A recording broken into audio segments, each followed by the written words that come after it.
adventurers. Welcome to our Glorious Ashes of Creation development update. We hope that you have been well and safe. It has been a very busy couple weeks for us because we just saw you guys a couple weeks ago. And we will have another development update this month. Probably we're aiming for December 19th, 11 a.m. Pacific per usual. But don't quote me on that. That is just what we're planning. But we'll let you know on all our social channels. I just want you guys to be aware. We will have another one to wrap up the year because, oh boy, we have so much to talk about regarding this year. And also this live stream is going to be a long one. So get your catheters ready. I feel like even though it's been 2 weeks, I feel like it's been 2 years. I know. We've been working some crazy hours over here. I just took like 4 shots of espresso, so if I get crazy, I apologize. Got my trusty lemonade. I'm ready to go. He was like, my blood sugar levels, got to make sure they're all good. To our fellow diabetes folks out there. we had a great Q&A yesterday. I know some of you guys might have seen. We'll talk a bit about that too. Yeah, I know some of you guys might have seen that the channel went live yesterday. I was trying to. Margaret was like, "You shouldn't try that, Steven. It's not going to work." And I was like, "Well, let me just see if I could get it." And of course, Margaret, being Margaret's always right. So I was like, "We can set it up for you. It's just then I have to pull one of my people off of the other task." And you're like, "I don't want to pull them off that task." And I was like, "Okay, I was like, I'll try." Make a decision. I tried. It didn't work out, but.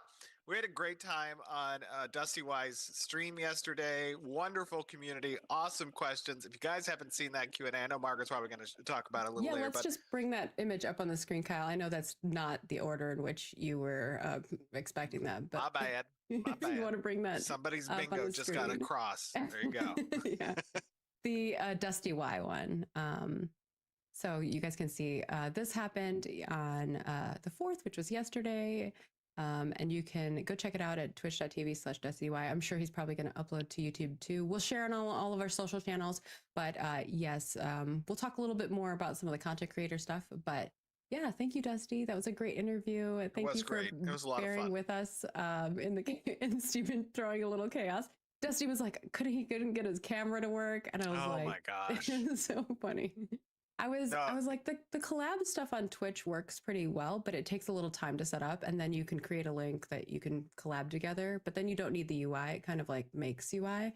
So maybe we'll do some stuff with that in the future so we can cast to all the streams. It's a great idea. Yeah, so we'll think about that for some of the future ones that we do to do a little bit more collaboration on Twitch. But for today, we have plenty of stuff on our list. Obviously, I am Margaret Crone, your Director of Communications here at Intrepid Studios, if you don't know us. And of course, Stephen Sharif is our Creative Director here, glowing from the sunlight. Oh my gosh, my face is on fire. Yesterday, I have the same problem now too. A side window. Windows it's are only awful. during winter. It's only during winter, and there's nothing I can do about it because it's like these super tall windows that are way up there, and it's like you can't reach it. He has blinds on like the bottom part, but the top part is like those arch windows. Yeah, exactly. You could probably get blinds up there, but it's you'll need auto. I look like Mr. Burns when you find out him walking through the forest and he was irradiated and he's like, I bring peace and love, and he's like, they bring peace and love, kill it. I assure you all, we look more not pale in person. Just the cameras and the lighting are not good right now. But today we have some reminders. We have some Steam updates just to reiterate some things. It seems like there's some misinformation going around. Also, there's some changes that we had. So I want to just go over those quickly with you guys. We also have a really cool early access video that we want to share as well. And then we have a sport fishing system that we're going to cover and Harbinger system that we're going to cover. So and we'll do a little live Q&A. So if you have questions along the way, feel free to pop them in there. Our social team, our community team are all snagging those questions. I think even customer support sometimes adds them in. And I kind of just go through them as quickly as we can. But today is going to be a long one. So buckle in, grab your snacks. It's probably going to be a 2-hour stream minimum? Yeah, probably a little long. Probably longer. Probably 3. Oh my God. 2.5. It depends on how quickly we can get through the Steam stuff. You guys have better made some popcorn. You better have some watch parties going, sitting in Discords. It's gonna be fun. All right. First and foremost, it's our subscriber comment. So we appreciate you guys for subscribing. Don't forget that you can become a spotlighter as well if you just subscribe to us on YouTube. Make sure you follow us publicly there, or subscribe to us publicly, because that's the only way we can pull you through the random thing. Subscribe to us over there, and on the development update, the full video, which I think this one we're actually going to release on Monday, December 8th, because we have a lot of videos coming out over this weekend, or over this, just this time frame, a lot of videos. So that one, if you leave a comment on this full development update, you could be spotlighted. And today's spotlight is from Zapatos Vibes. I don't know what Zapatos Vibes are, but they're vibing. Hopefully, in large battles, it won't be too hard to tell enemy pets from friendly pets. And I'll leave this to Steven. This isn't really a question. It's just a statement. Zapatos sounds Greek. Oh, it's Zapatos, shoes in Spanish. Shoes in Spanish. Okay, got it. All right. Is it? He's got shoes vibes. Yeah. Zapatos is shoes in Spanish. Is that how it's pronounced? Zapatos? Okay, so the question, how will you tell pets apart from enemy or friend, right? I don't think we've really innovated in this very much from your standard MMO expectations, right? You have obviously the pet mesh. That's not going to change whether or not it's friend or foe, right? The pet looks the way it does. But you have UI elements that should give you good indication of whether or not on a battlefield this pet is owned by an enemy or a friend. So in that regard, it's going to have a nameplate. That nameplate's going to have the master's or the owner's name associated with it. It's also going to have next to that nameplate, if it's in a event, a combatant icon, right? And that combatant icon will be a friend or foe, like shield or sword. Additionally, you're going to have a decal around the base of the creature, and that's going to be red if it's a hostile target or green if it is not. So in that regard, it's a pretty status quo way to determine whether or not a pet is an enemy or a friend. Good question. All right. There we go. That's that one. So thank you for your spotlight. Appreciate you leaving a comment. Appreciate everybody leaving a comment. We can't respond to everybody, but we do try to engage over there as much as we can. But there's a lot of comments. So we do our best on all of our social platforms. We are a small but mighty team. I want to give a shout out to my team. They've been killing it. We've got a lot going on leading up to early access release, and they've just been doing an amazing job. And so has our dev team. Like, everybody's just like full steam ahead, one might say. Sorry, my pause. Oh my God, I just got that. Well done. Bravo. You're like loading. Bravo. Anyways, for the upcoming reminders, I'm going to talk about the Steam and the release builds and all that stuff in a Steam section. So for this, I'm just going to focus on some of the other stuff. So we have dev discussion. We still have our alpha to UX and UI one up. So if you want to go get your feedback in there, go ahead quickly and do that, because we're going to be swapping over to sport fishing here soon. And that one will be coming up. We also are on TikTok. Come follow us over there. We have, a whole slew of content we're trying to upload over there as well. And our creator program, we have officially closed applications. As we mentioned, we closed them on November 20th. We sent out invite and denial emails on November 24th. We did have a cutoff date for the response time as December 1st. So if you didn't respond in that time frame, you'll have to reapply whenever we reopen in January. Our goal is to reopen those applications January 30th, and then we will sift through those folks as well. And we understand there's a lot of people. We had like 6,000 applicants. It was a lot for us to go through, and that means some of you, we went through your application early on and maybe you updated it later. And so I think that from our end, we're just trying to do the best. We'll get this first round going, and then we can bring some folks back in who maybe, we didn't catch quite in the first one. So just bear with us while we get through that. We have some documents that are going out, and once we solidify everything, we'll be fully getting that group, that first wave, kind of consolidated in a good place. So there's a lot of work. So just bear with us while we're doing that. And as you may have seen, Stephen did his interview with Dusty Y. which is awesome. We already talked about that, so I'm not going to go into super detail on that front. But we also have some upcoming stuff. We have an upcoming interview that we're going to be doing, which you can check out on December 9th, which is my birthday. So come hang out for my birthday. Happy birthday. Yeah. And let's not talk about how old I am. At 7 p.m. Pacific. And that will be with some amazing people, as you can see on the screen right here. Nice, Lude, Lloyd, Zybeck, and of course our Vladis. And this time we spelled his name right. Oh no, did we not spell Vladis's name right? I think there were a couple of spots one time where the It's Vlahadis. And I even said multiple times, like, make sure his name is spelled right. And we still somehow messed it up on one of the images. So sorry. But now it's just an inside joke for us. But we love these guys. They're great people. So we hope that you come check it out. They've got a whole slew of questions. I think a bunch of them changed some other questions after the interview with Dusty as well. So we'll be keeping things pretty new and exciting. They're definitely going to grill Steven, as you saw with Dusty. I am ready. We don't shy away from the hard questions. No, I don't think we've ever. I mean, obviously, people pre-compile questions so that the community... only time I've told someone to remove a question was asked before. Yeah, if we're going to answer it like on our live stream or somewhere else, because I don't want them to waste their question on something that like we're going to answer somewhere else anyway. Yeah, but we I mean, for those of you guys who watch the interviews, we never really tell them that they can't ask any questions. They can ask any question they want. I have no problem answering questions. And if I don't want to answer a question, I'll just say I'm not going to answer that question, which I don't think I've ever done.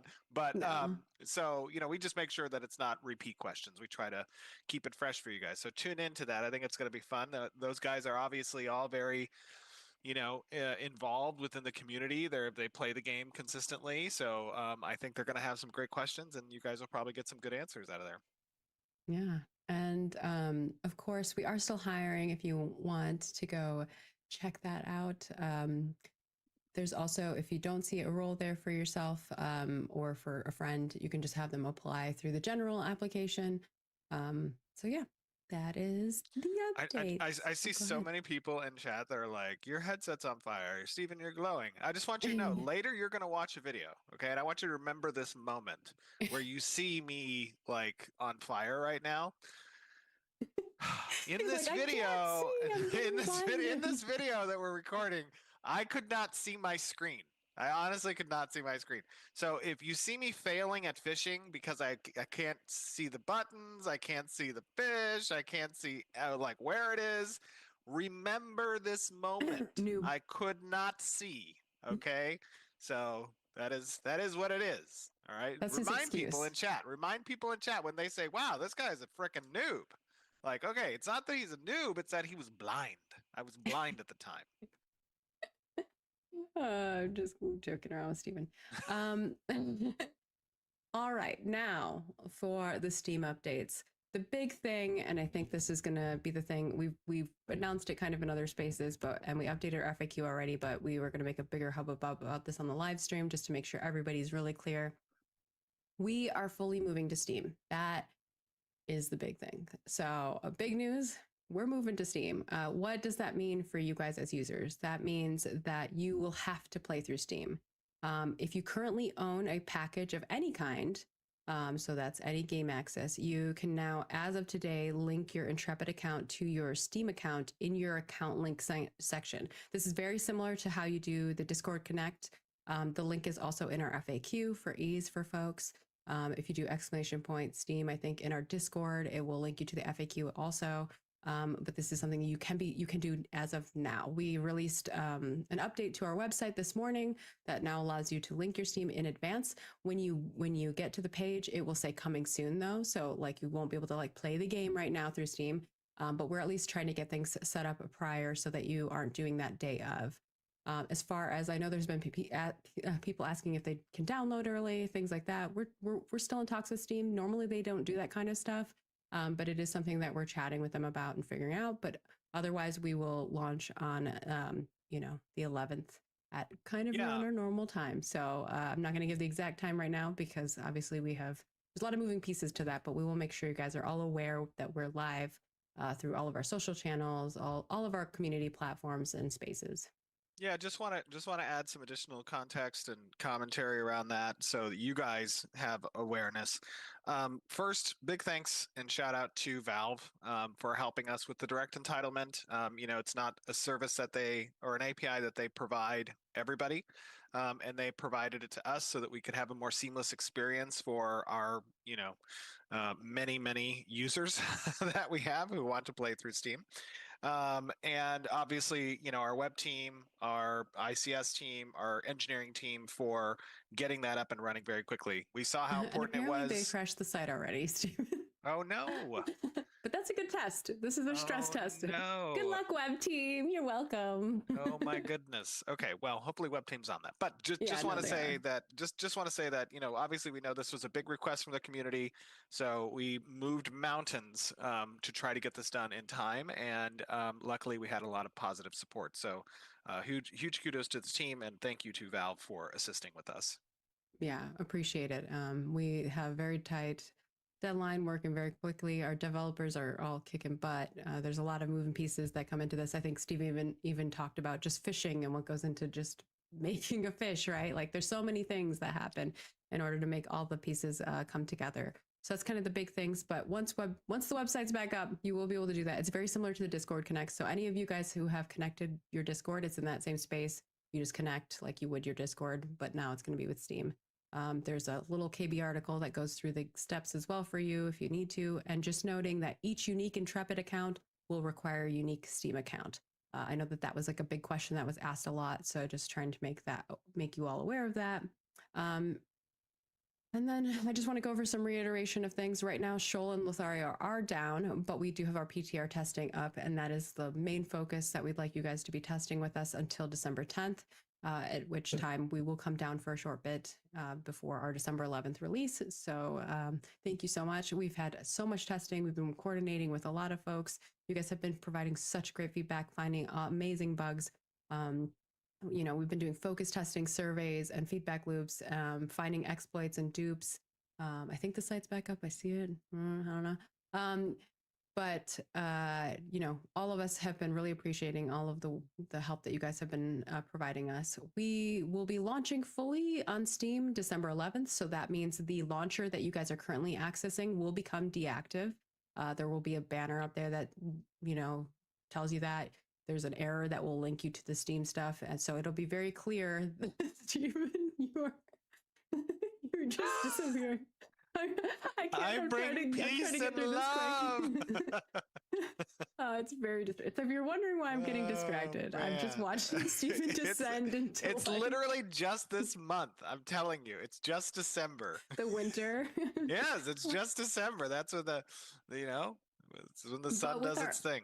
With our early access launch, we also will have a full wipe for Alpha 2 realms. We will be launching with version 0.18, which is the Harbinger update.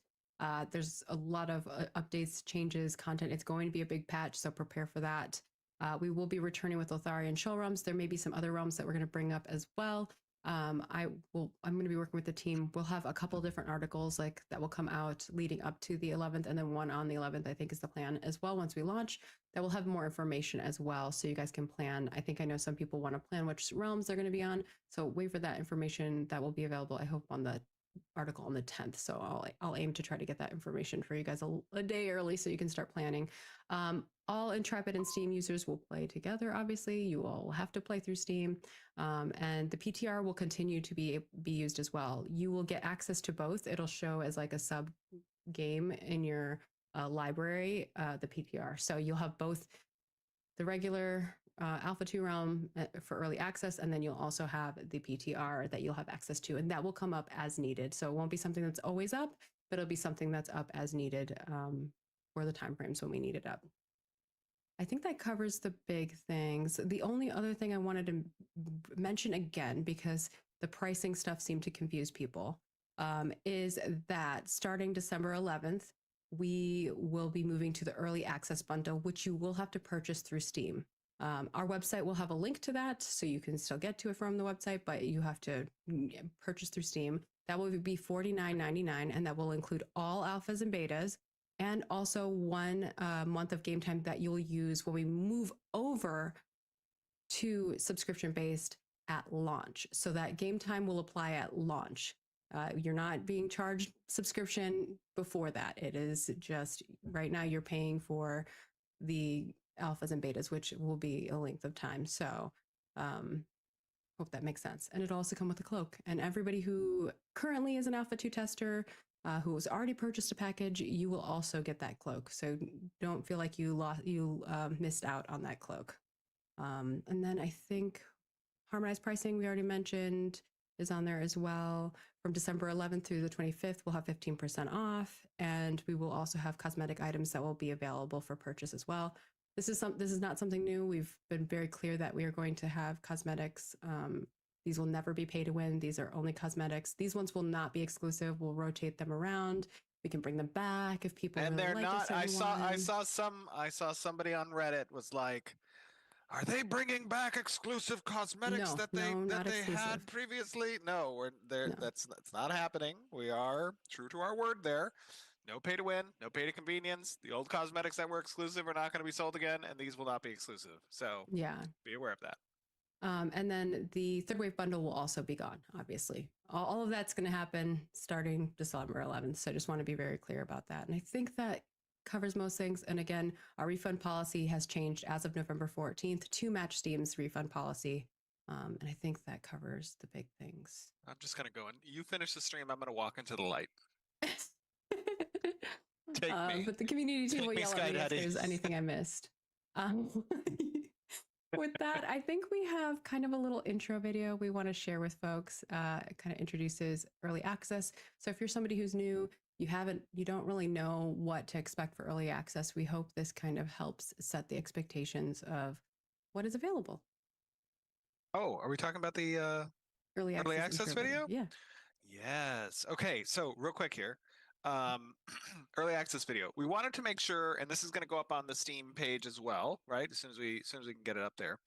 But we wanted to make sure that people had a pretty firm understanding of the gameplay loops that are present within this version of the alpha right now of early access.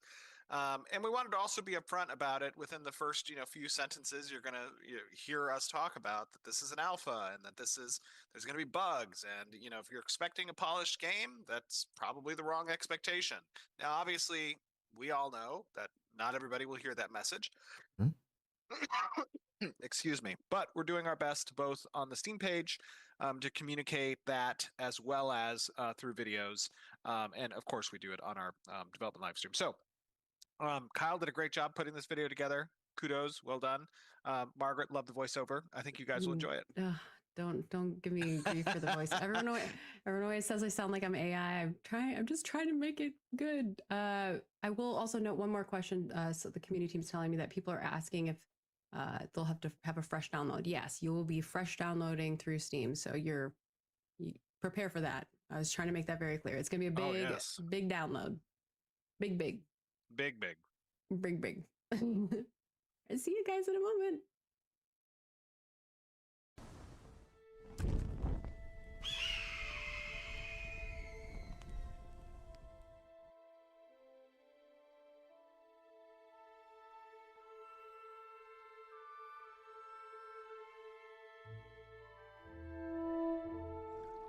Welcome to Verra. This phase of early access marks an important step in shaping the world ahead. Ashes of Creation is an MMO still in development. It is an opportunity to join us on the journey towards launch and help us refine, improve, and evolve Ashes of Creation into the game it's meant to become. During this testing period, your discoveries, bug reports, and feedback will help us refine systems, enhance gameplay, and bring Verra closer to the vision we share. Your journey begins long before your first battle, and this is your starting adventure guide.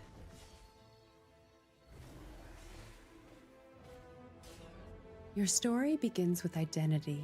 Choose from diverse races and customize every detail: face, features, adornments, and form. Craft a proud Kalar tank, a cunning Vec cleric, or a relentless Renkai fighter. Your character isn't just an avatar. It's the first spark of the legend you'll become. Once forged, your character enters through one of several divine gates in the starting regions across Verra. Each offers unique quests, landscapes, early challenges, and opportunities to learn your playstyle. Where you begin will shape your first steps, but not your destiny. Ashes of Creation offers 8 primary archetypes: fighter, tank, ranger, rogue, mage, summoner, cleric, and the bard. Your primary archetype forms your foundation, defining how you fight, explore, and grow. In Verra, resources matter. Trees, ores, plants, and wildlife form a living ecosystem. Gather materials, craft powerful gear, refine goods, then move them using crates, mules, or the caravan system. Make no mistake, Verra is beautiful, but ruthless. You'll face brutal PvE enemies, unexpected PvP encounters in the open world, and towering world bosses. And hidden throughout the land lie pocket dungeons, secret challenges offering powerful rewards. Perhaps the greatest innovation of Ashes of Creation is the settlement system. As players explore, fight, craft, and gather, settlements grow dramatically around them. What begins as a small camp can evolve into a village, a town, or even a sprawling city. Your actions unlock content, politics, merchants, quests, and even open the path for players to lead as mayors, shaping the city's laws and direction. Conflict is woven into Verra's history. Guild wars erupt for power and influence, massive sieges determine control of regions and economies, and when honor must be tested, duels allow adventurers to settle matters one-on-one. Victory brings prestige, and sometimes entire territories. But the greatest threat comes from corruption.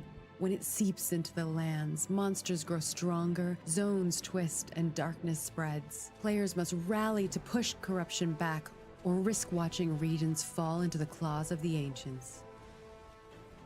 Beyond Verra's shores lies an ocean of opportunity. Build ships, explore open seas, discover distant islands, and face powerful naval threats. Fishing lets you cast a simple line into rivers, lakes, or coastal waters for resources and relaxation.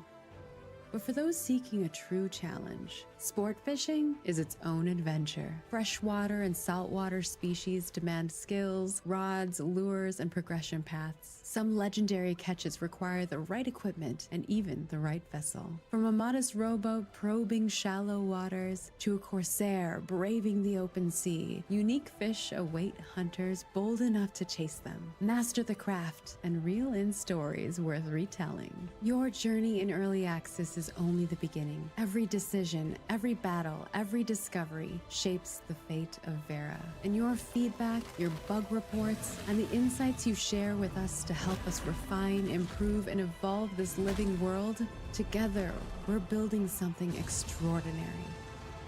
Welcome to Early Access. Welcome to Ashes of Creation.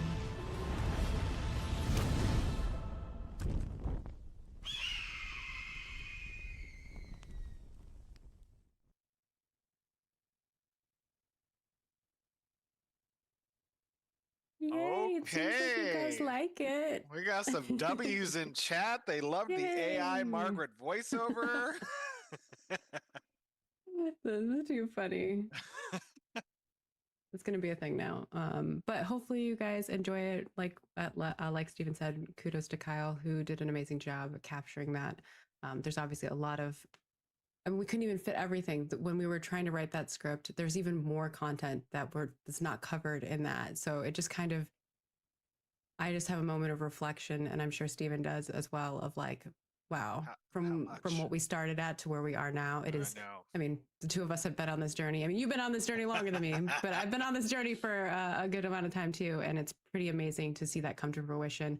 I know my team, a lot of people who have been here for at least my graphics side, have been here for quite a bit of time as well. And, for us, being able to see the tools and, being able to capture things, especially like those raid boss fights and some of the other big pieces, has been really neat. And some of you didn't know we were capturing you during PTR, so you might see yourself on there. But we've been taking every moment we can to capture anything that's going on the PTR as well, which has added extra time for us. I think this video will be a good complement to the narrative trailer that's on the Steam page as well, right? This is obviously a gameplay trailer. It's focused around the gameplay. This one in for the other one that's on there. Yeah, I mean, I don't know. Do we have to swap it? Can we just add it? Make it second? No, there's the Alpha 2 one. Oh, that's the on Alpha. There. Yeah, you're right. Yeah, I'm going to remove that one. and put this in that place. So it'll be a different guide. Yeah, perfect. Yeah, that sounds good. Sorry. No, we're not replacing the trailer. That trailer's staying. Yeah, I was about to say, wait, what? We worked very hard on that trailer. That trailer is going to be spammed everywhere. That is not going anywhere. And hopefully you guys like that trailer too. I know it's a different type of thing, obviously different audiences. Well, it tells you why. Well. It tells you why you're in the world as a player. It doesn't. It's not meant to focus on gameplay. It's meant to tell you about the story. Like, what am I walking into? Why am I here? Why do I care about being on this world? Those reasons give you context for the story of Verra that we're trying to tell. And then ultimately that story is going to be complemented by the continued development of our narrative systems and our story arcs that all relate to those things. So, it's important for players to understand that. Yeah. And I wanted to cover a couple more things.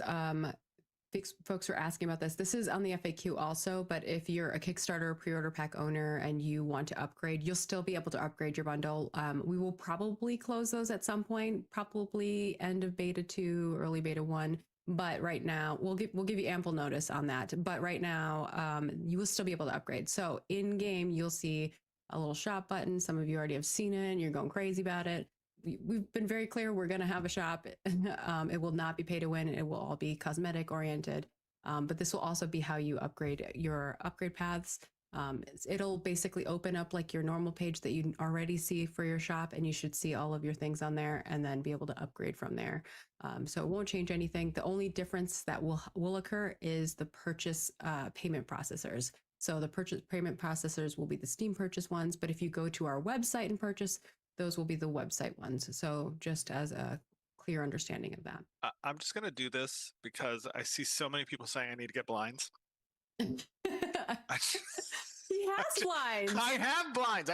Let me just show you the blinds. Okay, let me show you the situation. Just you have them open right now, so those are the blinds, but those windows up there, they don't have blinds. They are closed. That's where the sun is coming from. Okay, it's murdering me. I get it. I have to live with it every December. It only happens in December, but yes. I feel like it happens generally, but it's the worst in December for you. Don't go into the light, Stephen. We need you. I will not go into the light. I'm still here. All right. With that, I think we're good on the Steam front. If you guys think of any other questions, let us know. I implore you to go check out the FAQ. It does cover every question that I've seen so far. Obviously, there's some other things that we need to work out, which is like how embers apply, things like that. We'll talk more about those in the future. They won't be something you can spend right now anyway. So those will be like post-launch, and we'll talk through what that looks like before launch, obviously. And we're going to continue to roll out. If you already purchased cosmetics, we're going to continue to roll those out as we already have been. So you'll see badges of those coming, and you'll be able to access those. Right now, they do automatically apply to your characters in your mail, and that won't be the long-term plan, but that is currently how you'll access your cosmetics. And for those of you who have already been doing that, that's not new news to you. With that, let's talk sport fishing. Do you want to do any preface before we toss this over? This is going to be an hour-long thing, so yes. Enjoy hour of gameplay of watching Steven fail at fishing. No, just kidding. Oh my gosh. Unbelievable. No, you guys, everybody has been seeing the sun thing. Just imagine this was happening and you're trying to play the game. Did not work out. So anyways, this is going to be a little preview of the, what's on PTR right now. Some of you guys probably have already had some experience playing with the new sports fishing, both on freshwater as well as at sea. We go through this obviously with the developers who were responsible for spearheading this particular feature, Blair and Adam, and everybody else who's going to be a part of it. It's a Did a big crew of phenomenal people. did a phenomenal job in standing up what I think is in and of itself a loop that I could do all day. Like, I mean, I've been having late nights where I'm just like fishing. I'm enjoying it. I wanted to last night, but I had to get off VPN to upload some stuff. Absolutely, absolutely. So enjoy it. We run through it. We don't obviously get into the nitty gritties of everything, all the individual items and lures and types of chums and rods that are necessary. But we do give you an overview of the system, and you guys get to see what's coming on the 11th. It's pretty exciting.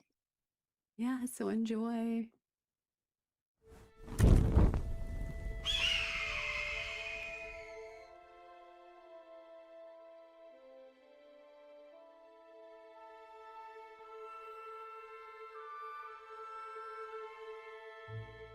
Hello, everyone. Welcome. We are here to show off some sport fishing, not sports fishing, sport fishing. Ooh, exciting! And I'm a boat. with, yep. Yeah. Stephen Yep. wanted to be in the boat, so he's off there in the boat. Yay! Pretty cool. It's a rowboat too, so a little different. If you've been doing some naval action, you might see that there's some new ships in place for this update. Of course, with us is the ever enthusiastic Blair. Hello, everybody. You want to mention who you are, what you do, just in case people are new to the stream? Sure. My name is Blair. I'm the lead combat designer. And in this milestone, one of the things that fell under my wing was a slew of new features, one of them being sport fishing, the rowboat, the new naval vessel, the Corsair, as well as mules. So we're going to show a little bit of that today, and it's going to be super fun. Yeah. Next up, we have Adam. Hey everyone, I'm Adam, one of the combat designers here at Intrepid. For sport fishing, I implemented our minigame, so our player abilities, our fish behaviors, a lot of fun stuff, everything that makes the magic happen when you're actually in the act. And then we have Chris. Hey, what's up, everybody? It's been a long time, but I'm the Chris Atkins, the lead character artist, and yeah, this has been quite a fun endeavor. I'm really excited to get to do this with everybody today. Good to have you back on. It has been a while since we've had you join Been a us while. a little bit. It's been quite some time.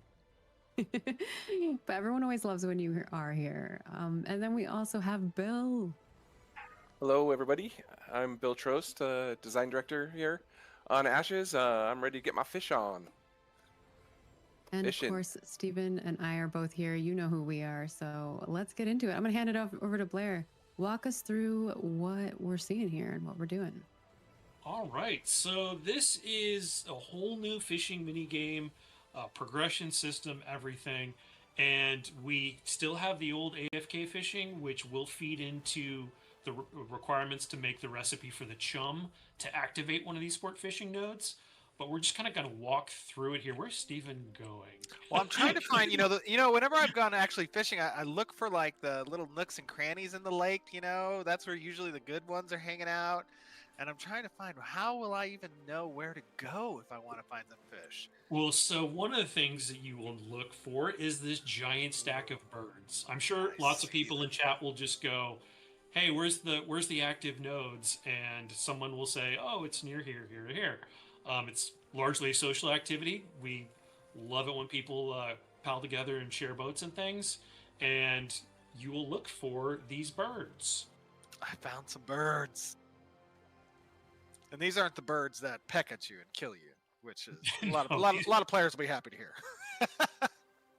These aren't the ones to run from. These are the ones to run towards.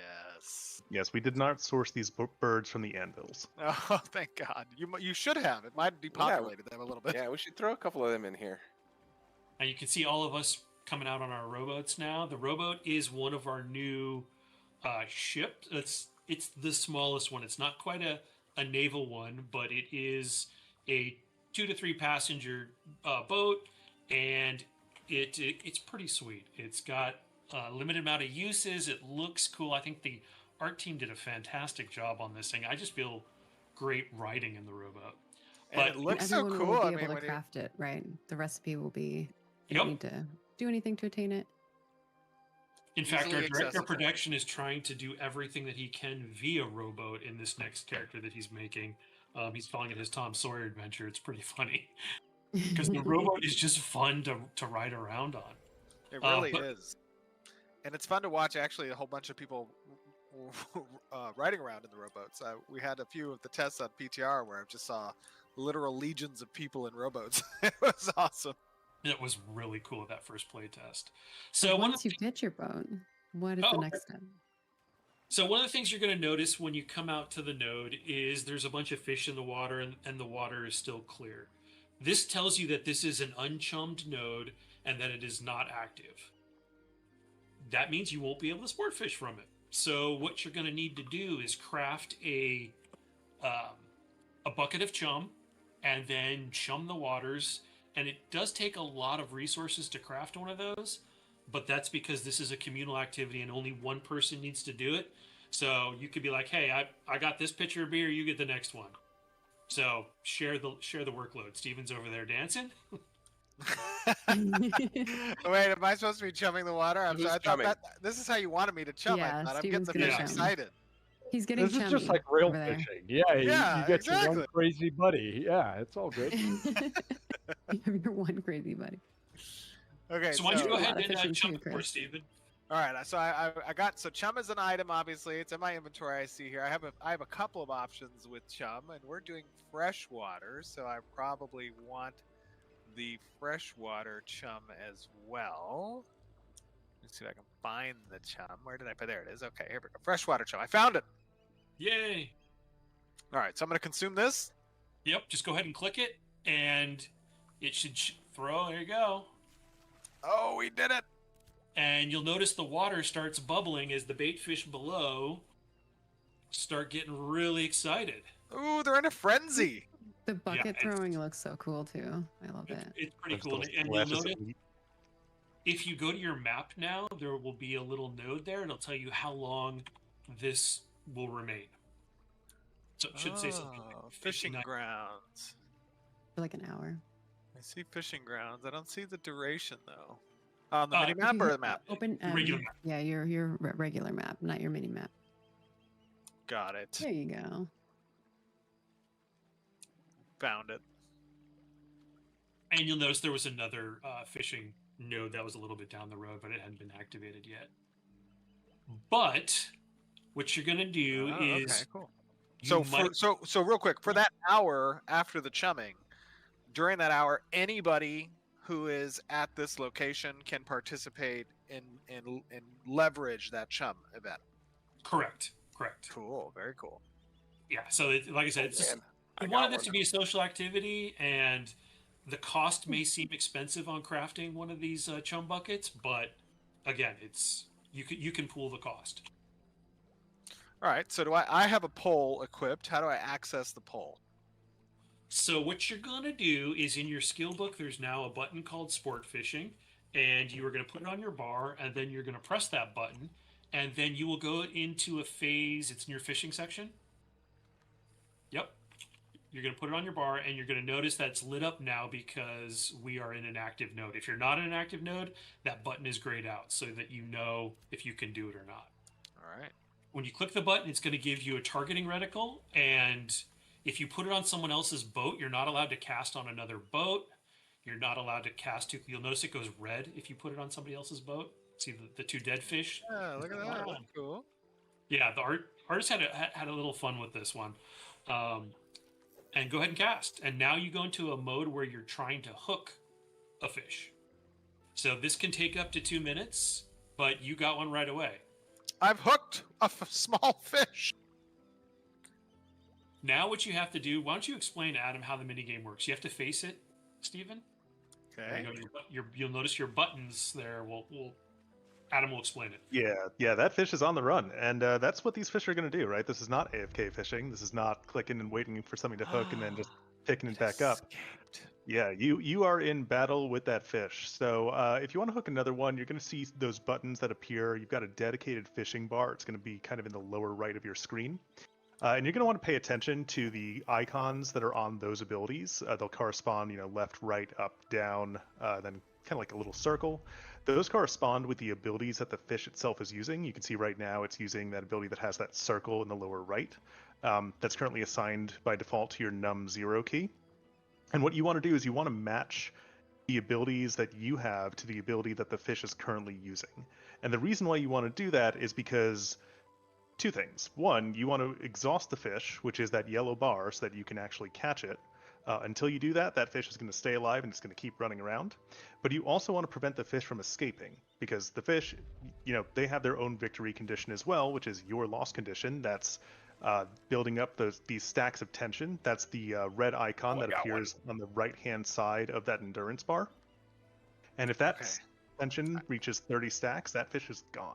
I lost my fish again. You did. I got one.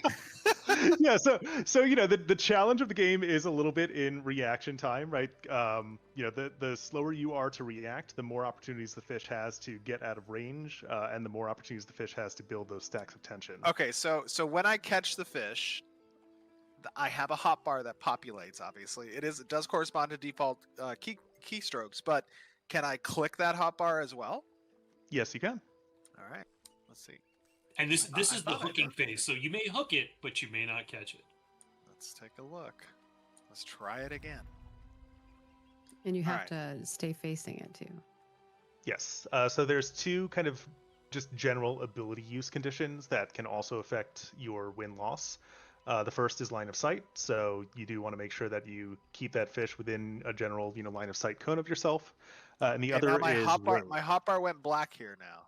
You And I- clicked on me and targeted me. I think, Steven, you have to keep the fish targeted. Oh, oh my God, you're right. You'll Yeah, see that's the fishes we are Yes, PB. this is not fishing for dwarves. It's How did I click on you? What are you doing here? Get away from my boat. Hold on, I gotta find a better spot. Okay, here It's we got go. a little learning curve. It's hard. No, I like it. I like it. It's good. Yeah.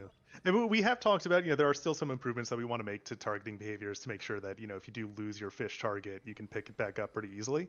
But that being said, we are a PvX game, so you can be jumped while you're fishing, and we don't want to lock you into fishing so hard that you can't respond to a PvP event. I will actually use hotkeys. I wanted to be my clicker self, but I'm gonna get roasted so hard. You Yeah. can be all you dirty clicker. No, you got it. You got it. Come on. I think I gotta There go we in the go. water. I My did fish it. is swimming away. No, I got it now. Get back here.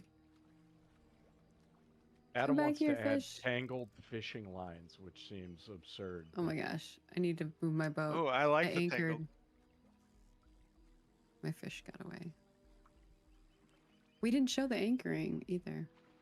That you can Yeah, anchor your boat. We all got so excited to fish. The rowboat does have an ability to drop anchor and raise anchor. All of our naval ships got that this update. So to prevent the current from taking you away, which was really challenging in our first iterations before we built it, because the boat would just keep pulling you away from the fish. Mm-hmm. So Oh, look a at- couple of call-outs. Yeah, so you're I'm seeing doing it. you're chunking You're that doing it. endurance down. Steven figured it out. Right? It's And so the way happening. that you do that, there's two specific windows of opportunity when you're sport fishing. I mean, ultimately, you always want to try and match to the fish's ability as quickly as you can, because you do want to prevent that tension from building up. It's also going to slow the fish down, so the fish can move out of range. This helps you keep that fish under control. But when the fish is either diving down or leaping, when you use the corresponding ability, you'll also be chunking down that damage, and that's going to be the best way that you can break that endurance and be able to catch it. That being said, your window to do that is only as long as it's using that ability. So again, reaction time is the name of the game here. The sooner you can react, the more stacks of damage you're going to be able to build before the fish moves on to the next event. This fish is powerful, dude. I love is that once you like- catch your fish and you pick it up, it goes on your back. Like, I look so cool. And the seagull really wants to eat the fish that I catch. It's happening. You I'm got sure it. that people are gonna Yay! mention it. Woo! Get it. I've got to find the fish. I can't see it. Where's the fish? There it is, right? You see the nameplate. Oh wait. There have been a few comments about the There it is. fishing rod You and have Steve. the reel being on top. I don't know if Kagan Yes, can talk a little bit yes. about that. It's there's two rods. A reel on top a lot of times is salt water. Below or spinner is freshwater. Below is also fly fishing. So Right here, Steve. we're all right. Oh, thank God. We will add more rods as we continue to build out the system. But yeah, I don't know. It's a fun one found so it. far. I mean, I'm glad you brought up the fish packs too, because yeah, Blair had some high standards to make those things fun, and I feel like They we look got there. awesome. Oh, I found the fish. You do not But want fishing Reddit to get on I you, can't man. pick So up you the good thing you fish. got I those know, I rods know. right. You should be able to Gotta interact. You do gotta it. get kind of the right angle to see the interact. It can be a little. Yeah, just Oh, hit it. there There we you go. go. There we go. There we go. You gotta make sure at the right angle. There you go. Don't drown. Yeah, and don't drown. There are potions for not The drowning. fish killed me. Oh gosh, I need to get closer. This fish I can it's okay. So those of you who are watching and wondering why is Steven such a noob, I am playing right now from home, and it is the perfect time of day where the sun comes in through the window, and I literally cannot see a thing on my screen right now. excuses. I cannot see a thing. just All right, I got kidding. my fish. All right, can now have- that he's got a fish, what is the next step? So, depends on how prepared you are, and if you had a mule on the shore, you could basically put a couple fish on your mule saddlebag, so that way when you go to sell or turn it into a trophy, which is a future thing that we want to do with these, you can take multiples of them to the harbor, because it's kind of a long walk to the harbor as designed, and you might as well bring a couple with you. So you can either load up your mule with the fish, or you can go, I'm just going to hoof it down there and turn it in for money. And how do I check? Can I check the value of my fish now that I've caught it? You can look at it in your inventory, and it'll tell you how all fish have a weight and a length stat. It Ooh, tells I you see where it. you caught, where you can turn it in. It doesn't 56 tell you how much. centimeters and 18 kilograms. Is that a big fish? I mean, that seems pretty pretty big. Excuse me. Well, so all fish come in three sizes: small, medium, and large. And then we translate that into a small is called a fry, a medium is called a medium, and a large is called a Titanic. Within each of those buckets is a specific size, weight range. And again, once you're into catching the Titanics, you're probably going to want to put those on the wall of your freehold at some point.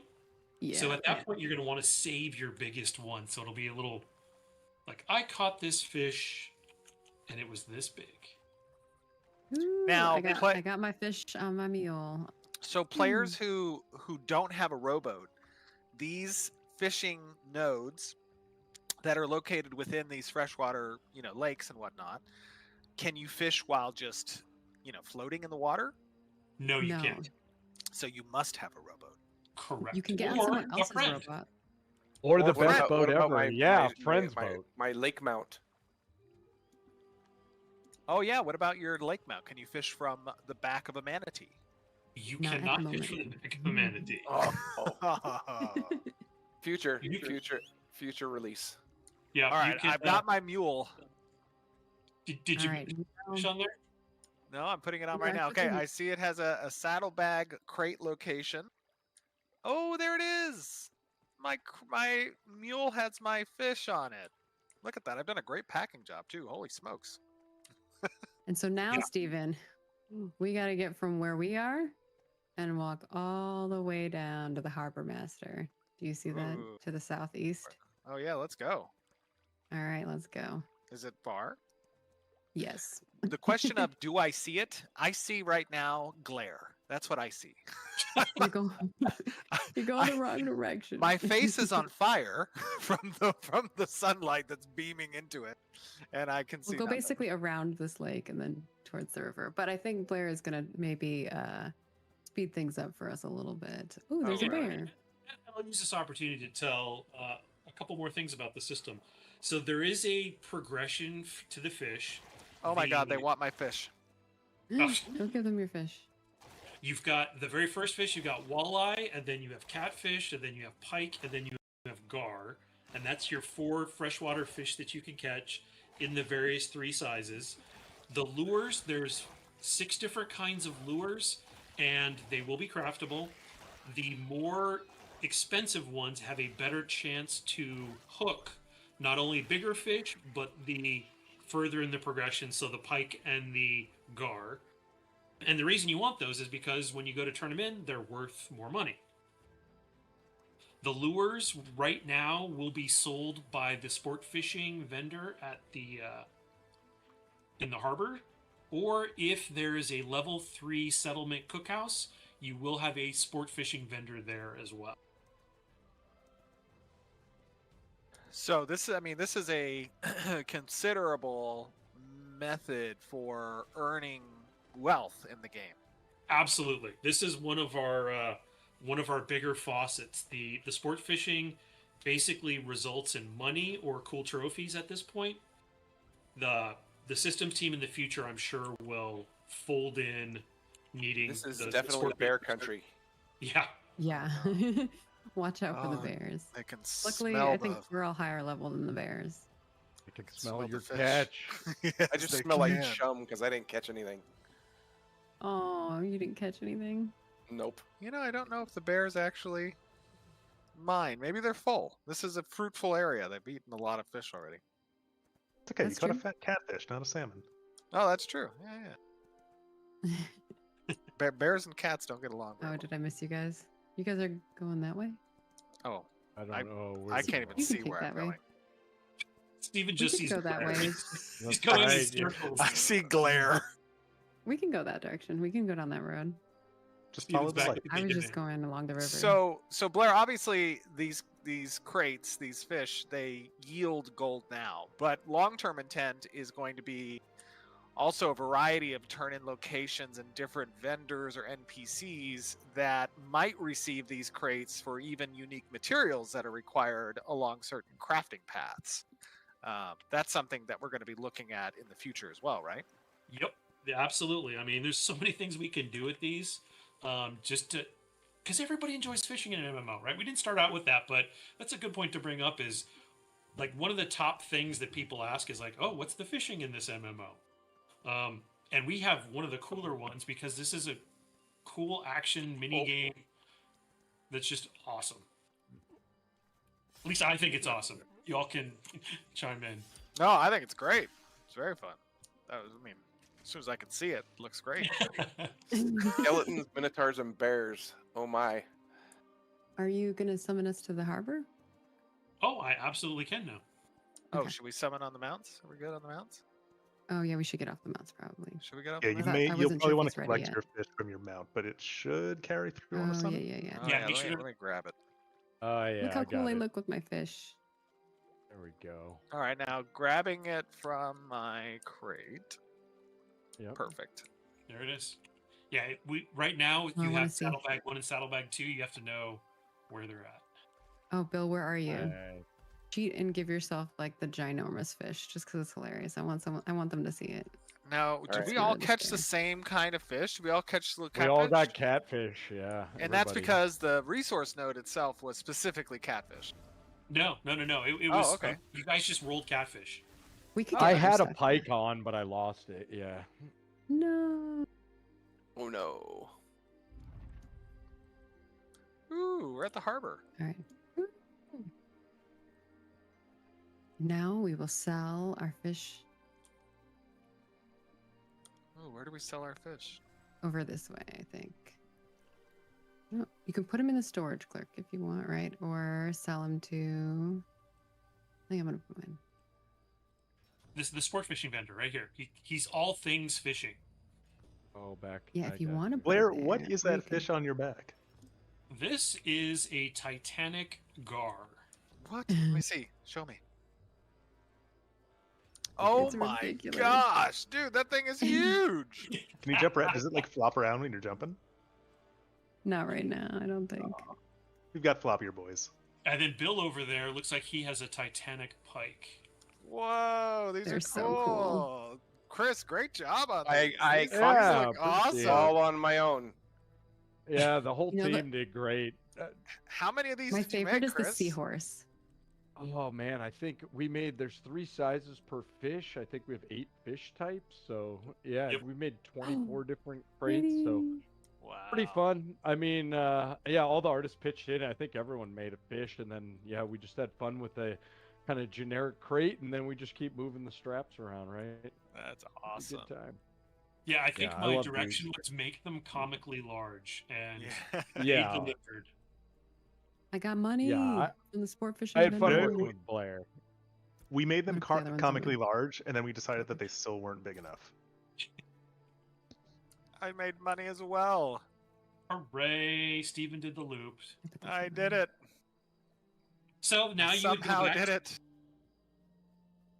Now you would go back up there and continue fishing and go in between the node and turning fish in for money. But now we're going to switch gears and we're going to show you what you can do on the open sea. So for those So wondering, come over here to the harbor master. so Blair, for those wondering, the mule right now, the current mule, how many crates can it hold? There are multiple mules. One of them can hold one. He's got one saddlebag, and then the other mules have up to 2 saddlebags. Cool. So at max, like individual capacity, if you had the best mule, you could have 2 fish stored in it and 1 on your back.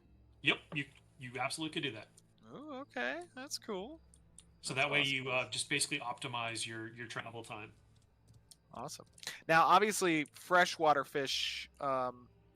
If you're not hunting in, or if you're not fishing in areas that are lawless, like a corruption area, then I'm assuming those are going to have some variant fish, resources in the future that might be worth a little bit more as well.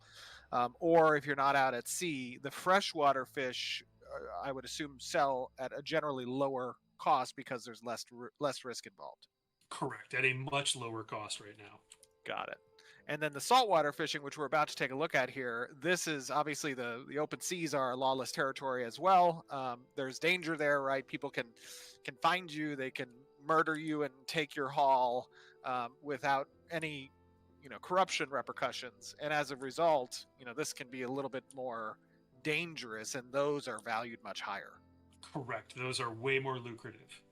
Cool. All right, now So come should on we over here to the Harbor Master? to the harbor master. Yeah, trying to wrangle Steven over the harbor. All right. I don't know where over here is. I can't see. To me, to Lupez. Okay, got it. Okay. I'm jumping. Oh, the big orange Giant- fish. I see you. Okay, I'm gonna click on this guy. Okay. And Blair will walk you through that. Yep, I'd like to purchase a ship. You're going to go to purchase a ship, All right. and you're going to pick Ooh. Corsair. Our new Corsair ship. That is cool. Oh, look at the paper doll. Okay, so now you're going to click those things over onto your, just double click them or right click. There you go. That is a fishing hold. You put a harpoon on there. There's your radar. You could put either a potion launcher or another fishing hold on that side if you wanted to, but we could go with one. You're prepared to I launch? could get another one. Does anybody have another one? You want me to? Can somebody trade me one? We could trade you, I think. Yeah, trade me another fishing hold, another medium fish holding tank.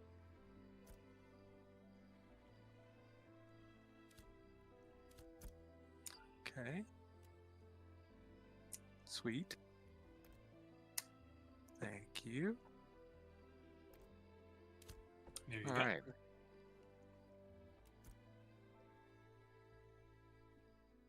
I love Yep. these fish. Sweet. Prepare to launch. All hands, prepare for launch. I'm ready.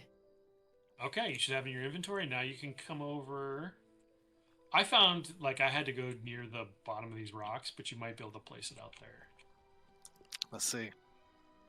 Moment of truth. Maybe my luck will be better on the open sea. Yeah, maybe you'll be able to catch something this time, Bill. Yeah. You're due. But you Bill, look you're cool, due. so. Oh, I see blue. There you go. We've There done you it. go. Woo. Oh, I'm flying still. we go. Oh, look at those Oh, it's fish so holders. Those are cool. cool. Oh, I can't wait to put fish in them. Nice job on this too, Chris. Holy smokes, this ship looks awesome. Yeah, this was a lot of hard work by Brandon Mays and Eli Hurst. They both did a bang-up job, you know. All Really aboard. came out cool. They figured out Are you all going of to our drive tech. us, Stephen? I'm gonna try to drive us. Sorry, Chris, what were you saying? No, I was just saying they figured out all of our tech. Like we had a great process going back and forth with design where we kind of made a proxy and let them fail it around. And then I think it really helped refine our process. So we're going to be able to make a bunch of cool ships going forward. It's awesome. All right, I'm on this big crossbow in the front. What can I do there? Could shoot you Okay, in so the let's talk back. about the components. Yeah, so the harpoon launcher is so this vessel in general is either you can use it to do a little bit of fishing, you could put potion launchers on there. Is currently one of the fastest ships in our navy, and one of its purposes is to snare other vessels.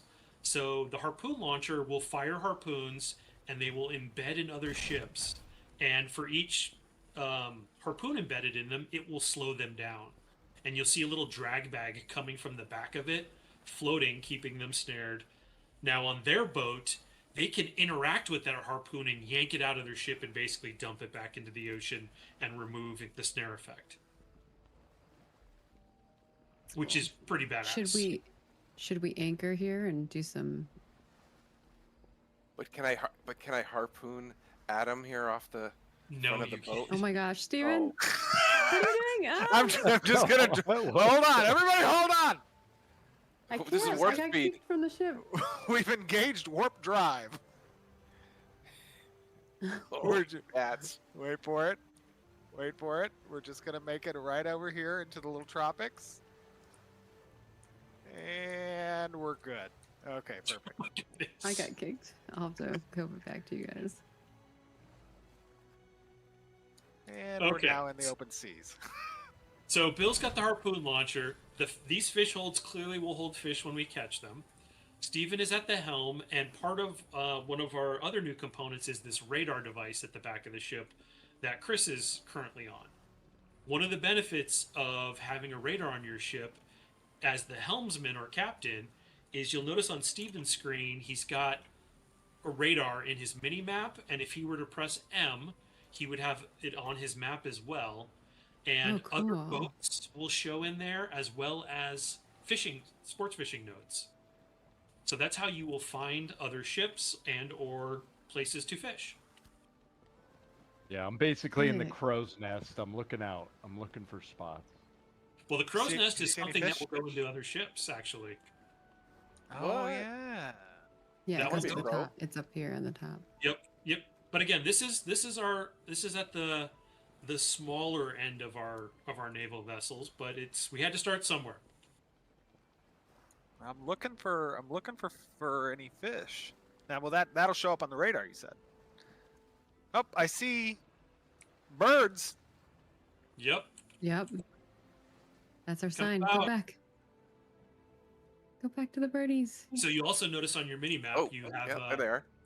Oh yeah, there it is. Fishing grounds. and if you look at your big map, it might tell you even more details.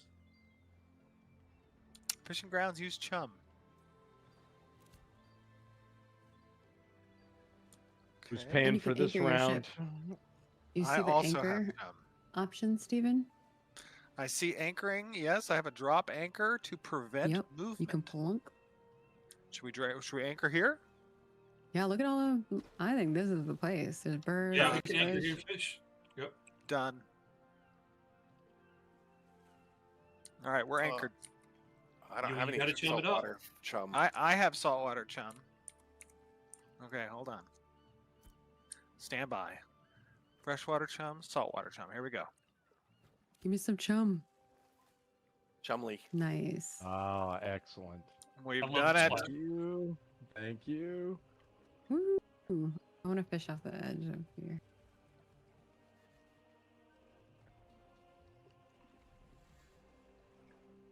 So Yeah, very that was similar part of to the design, right?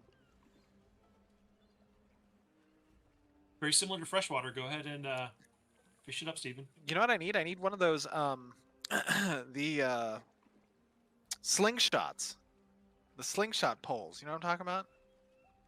Where you slingshot it out really far. Yeah, I do. Oh, the Hawaiian sling. Yeah, Yeah. that's next. Oh, I got one. I've got one. So the 4 kinds of fish out here we're going to see tuna, we're going to see Oh, that sturgeon, bird we're is going to see trying to take my sailfish, fish. and marlin.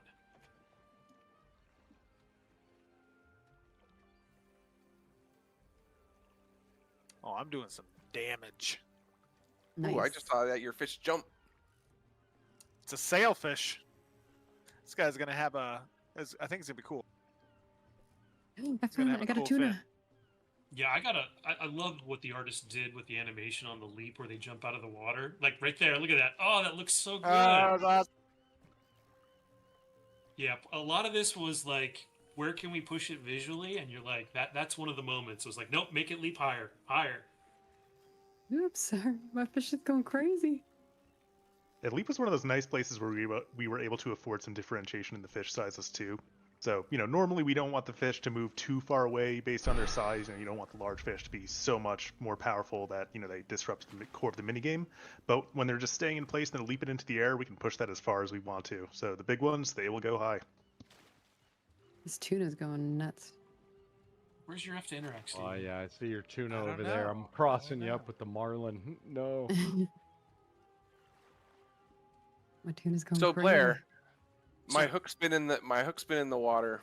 Nothing has bit. What's gonna happen here? So you're not going to use a lure, so you're not going to consume the lure. You're going to get full XP because we're going to respect your time, and it's going to tell you not even a nibble, which just went in today, Bill. Rude. Yeah. Oh, I got 200 fishing XP and no fish. Oh, it says invalid target. I don't know. I can't pick this guy Oh, up. my fish is too far away now. Come back, fish. I can't pick it up. Oh wait, I found a sweet spot. So, this is definitely looks like something that, that we need to Oh, did you improve. get it? It was working Yeah, I properly picked it up. before, and it changed. But yeah, it looks like the sweet spot is like behind and above the fish a little bit. so what I'm going to do is I can put it over here into this fish hold, Okay. and there he goes Fish in hold? there. Fish hold. Oh, Fish look hold. at that. Oh, neat. Oh, do you want to talk about permissions for the fish hold too? Yes, since we're in lawless territory, anybody can interact with this. If we were back in the harbor, only the captain of the boat or anybody in his party could interact with it.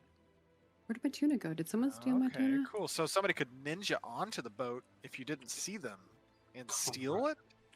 Yes. Yikes. I didn't get a tuna. Right. Oh, so you know what? I didn't talk about some of the cooler features of this ship that we put in. Back yeah. here, Stephen, we've got our part of this.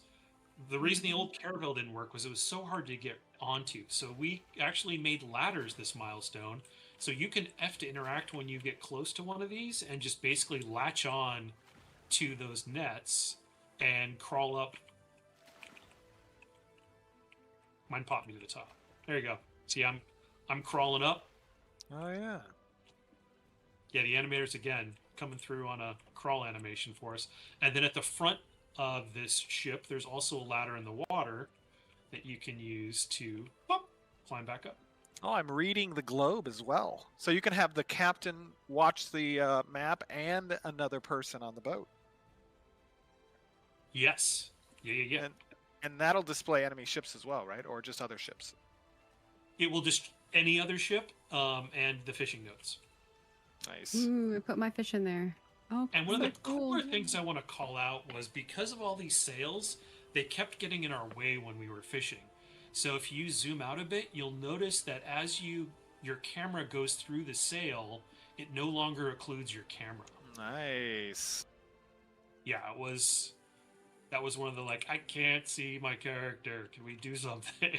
That's awesome. So, yeah, Tech Art came through on that one. It was really nice.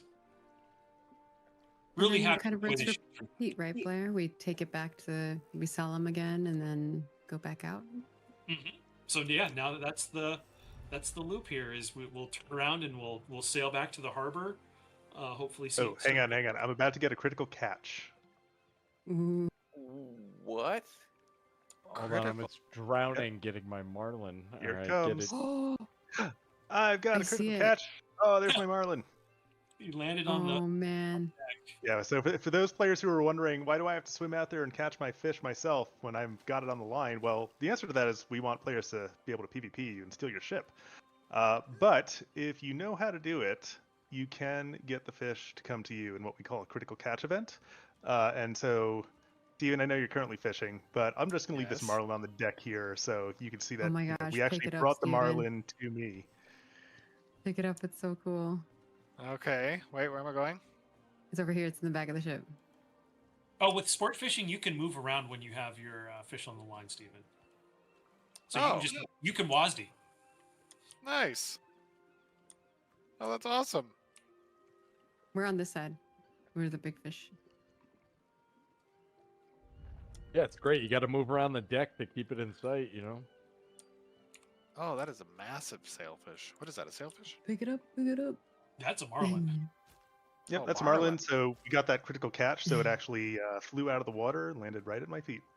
This thing is So cool. huge. That's not even a Titanic. Oh my god. There's a Titanic version of it. Oh my gosh. That is a medium, a standard-sized marlin. That's hilarious. Wow. All right. Well, is there anything else you want folks to know about Blair? I know you guys have a lot more stuff that you'd like to do and, plan towards the future, but are there any pieces of feedback that you're looking for while folks are obviously checking this out on PTR? And once it comes to folks with our big version 18 update that we will be seeing on December 11th? I just hope everyone has a good time. The team did a fantastic job. We had a great plan going into it. It seemed overwhelming at times with all the various features, but everybody pulled through, and I think did a bang-up job. Yeah, this has been awesome. Oh, I need to pull the anchor up. Woo, New- and it actually finally caught a fish. Oh, Yay! Caught It one, is the Bill. smallest fish I've ever seen in my life. I want to see. Let me see. Again, it's like It real looks life. pathetic. Right. Oh Oh my gosh, my that's God. really funny. You might get envious of Adam's marlin up there. That's Yeah, ridiculous. you gotta stand next to his fish with yours. Yeah. Oh I don't know Hey, what those you're talking fish have about. to start Funny. somewhere, Bill. They got to start somewhere. Yeah. Look at Oh, it. that's cute. Yeah, it's ridiculous. Well, I can say that you guys did a great job on this initial implementation. It feels great. It plays great. I know that people, obviously, who have fishing near and dear to their hearts in MMOs are going to love this loop. And it's rewarding. And, that is, I don't know, it's going to be a lot of fun seeing people contest each other out here, looking for the best possible fish, getting paid for it, building these boats, having some boat wars. Great job. This is really good, Blair, and everybody on the team. It was a lot of fun. Well, thank you. Yeah, I think like I said, everybody did a bang-up job. There were so many teams that had a hand in this. The sounds make you feel like you're at the ocean. The visual effects are great. Minigame is great. Like, I love all the fish. It's just so much praise to sing on this feature. All right. Well, thank you all so much. Put my fish Of there. course, we hope steal that a you fish out all of the check can. out sport fishing in game when you get a chance. And Steven and I will see you on the flip side. Thanks, guys. Bye. See ya, everyone. See ya.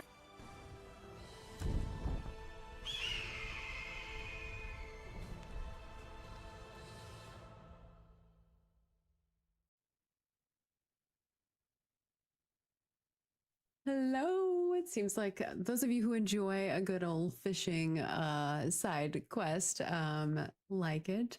We know that's not for everybody. If you're not interested in fishing, that's okay. There's plenty of other systems. And of course, we are a PvX game. I know there was some discussion in regards to why do you revolve things around PvP? Because our game will have PvP. So we want to make sure that we're accommodating for both aspects of our product. It's like a twin star system, right? You Yeah. got PvE and PvP, and you're revolving around both of them. The other comments, we totally understand the reeling stuff.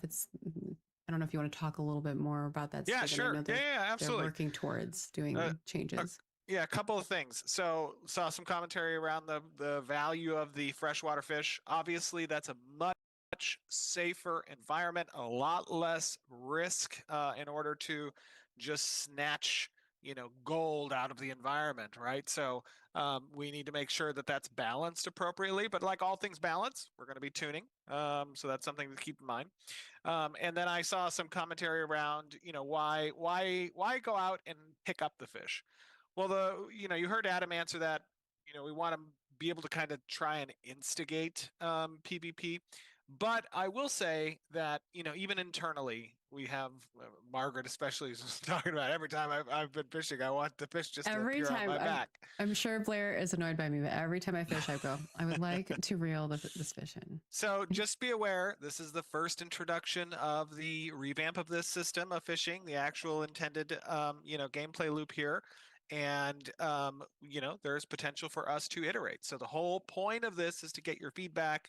Don't be rude in the feedback. Don't be disrespectful in the feedback. Just give your feedback. What is it that you like or dislike? What do you wish that it would be changed to? And then we use that information and we iterate on things. And it's likely that that could change in the future. So keep in mind, things are work in progress. Your whole point here is to be the consumer, be the tester, let us know what you like and dislike so that we can iterate. All right. And then I think somebody said, I just like having to swim out for the fish. Is Nebula was asking, how often can you get a critical catch? Can you get good enough to get it consistently? And I know Adam gets it pretty consistently. So I think if you are pretty skilled, you can get it pretty consistently, which is the critical catch is when you can get it to flop onto the boat. Yeah, and I think that's also another intent behind the having to go out and pick up the fish. You can through proper skill, there is a little bit of a skill ceiling here, right? So you want those in certain systems so that you can progress and become better at it. And there's just disparity between you and the noobs. You can pretty consistently get that fish to land right next to you. In which case, you're just effing to interact right next to you. So that is something that's there. Try to achieve that as you test the system, on the 11th or on PTR, and then with that in mind, then give your feedback on whether or not you really feel it's a super problem to pick up the fish. All right. With that.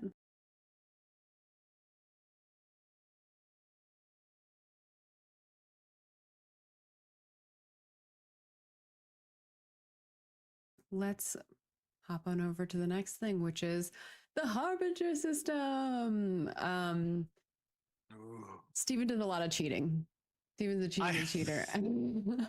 Well, I mean, to be fair, we're showing off an event that is intended for a raid plus, right? Like this is really intended for a lot of people. And we don't want to show everything off here, but we do want to give you guys insight to the content that we've created. And it took a lot to create this content, right? The entirely new faction with the ancients, massive new areas within the Turquoise Sea, June Dark, and Sand Squall deserts. 3 brand new bosses, huge pocket dungeons. A lot of mechanics, around this particular story arc. So we want to be able to show that to you.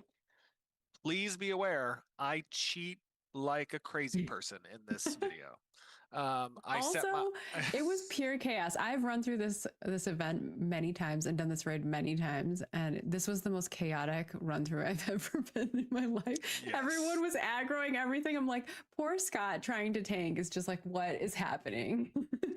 Absolutely. So I set my stats too high. I turned my cooldowns off at one point. I started flying at another. I'm like just running around. We kill Bill at one point. It's super sad. Well, that was kind of my fault because Kajusto tempted me and then I was like, I kill him. And at one point, Bill's like, I'm recording. So yes. funny. Yes. But yeah, as you guys are watching this, just keep in mind, this is a preview of the story arc system, the Harbingers. Obviously it's the namesake of this milestone of the .18 release, because it's a very important step forward in the narrative of the world and how you engage with the world. Again, this is a PVX system, which means that the Harbinger locations are lawless territories. They have unique resources that can be transmuted into different types of craftable materials that are very rare. So there's a big incentive for people to go into these spaces and try to acquire those things and also defeat the bosses. So The in the bosses event, drop sick yes, gear. it Like, is. I need the book. Like, It is. Yashara is gonna give me. Yes, it is. It is definitely our most immediate version of endgame content. It's going to require a lot of progression for players to be able to defeat the bosses, but they hold the reagents necessary to transmute that material into valid, usable, high grade craftables, and they also have really cool gear. So. We go through the event, we talk a little bit about the systems and whatnot, and you guys get to get a preview of it. So enjoy 40 plus minutes of chaos. Another video. Of Get a corruption. refresher. Go grab water real quick and come back and get your popcorn again, because this is another 45-minute video. All right, well, enjoy. We'll see you on the flip side.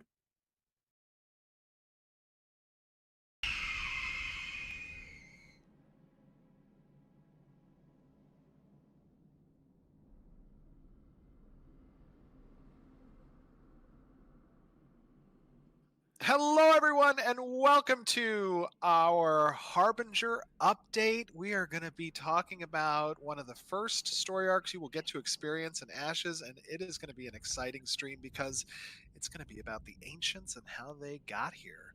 We've got some pretty awesome people joining us for this live stream who are responsible. First and foremost, the hostess with the mostest, our director of communications, Margaret. Margaret, how you doing?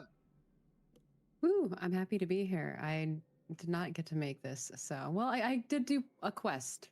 I helped out with one quest. Your hands dirty and you got in here with a quest. You're pulling out the old EQ days. There you go. Yeah.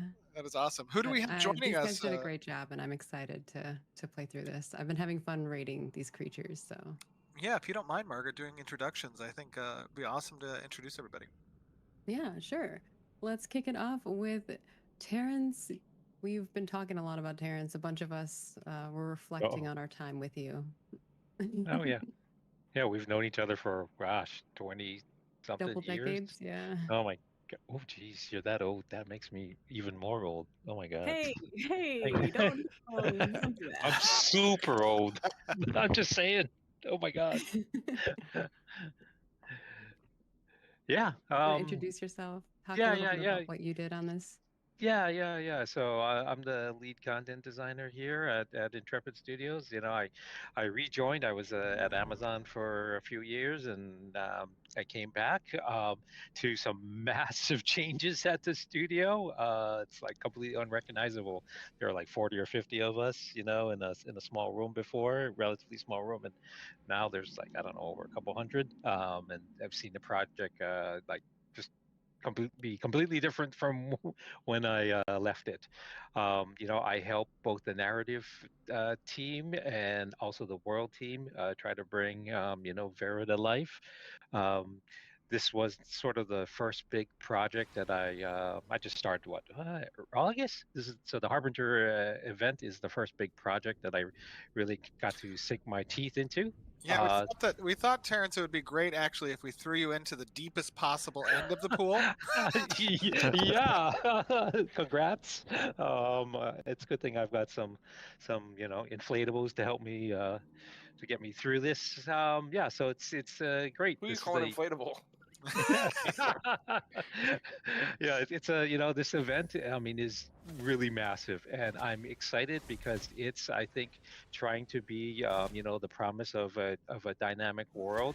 And what I really like about this event is that we're going to evolve it over time and based on player feedback. So we've got a design that we're happy with initially coming out, and we've got some really interesting plans in the near future to really add a lot more interest and depth to it. So I'm really curious and excited to see how that rolls out for the players. All right. And speaking of narrative, let's pass it on to Scott, who has been on our stream before, but you want to reintroduce yourself for those who haven't met you yet? Also, you're looking hello. very knightly. Thank you. I'm playing the tank today, so I look the part. I'm the narrative design manager here at Intrepid. Yeah, just happy to talk about all of the cool lore involved with the story arc. Sorry. I thought you had more to that, and then you You're trying to make you called on me, and I'm like reading my abilities. Like, why am I debuffed right now? Steven pulled the thing. It's okay. I'm like, wait a minute. Next up, we've Introduce you to the ancients, Scott. Yeah, thank you. I've never met them. Yeah. Right. James, if you want to introduce yourself a little. Yeah, hey, how are you doing? I'm Or a lot. probably not a lot. I'm the lead environment artist, and I'm excited to show you some of the twisted stuff we've been making. Yeah, this has been a little bit more twisted than I think the art team has historically ever done on the project. You got to be a He's little a bit more dirty gruesome, dwarf. I feel like. Yeah, we definitely had a lot of gruesome images going around the office. Probably some counseling. Probably some counseling. I think Oh the my insurance goodness. package includes that. Well, you know who can give you some counseling? Dr. Bucky. Bucky, Oh, you want to talk a little bit about I was a yourself? geneticist. Yes, I have many doctorates, of course. Hi, I'm Bucky. I'm a designer. I worked on the Harbinger event implementation. Got to use our new suite narrative tools. You stole my look here, Bucky. And then we've I had got to change. the juice. Hello.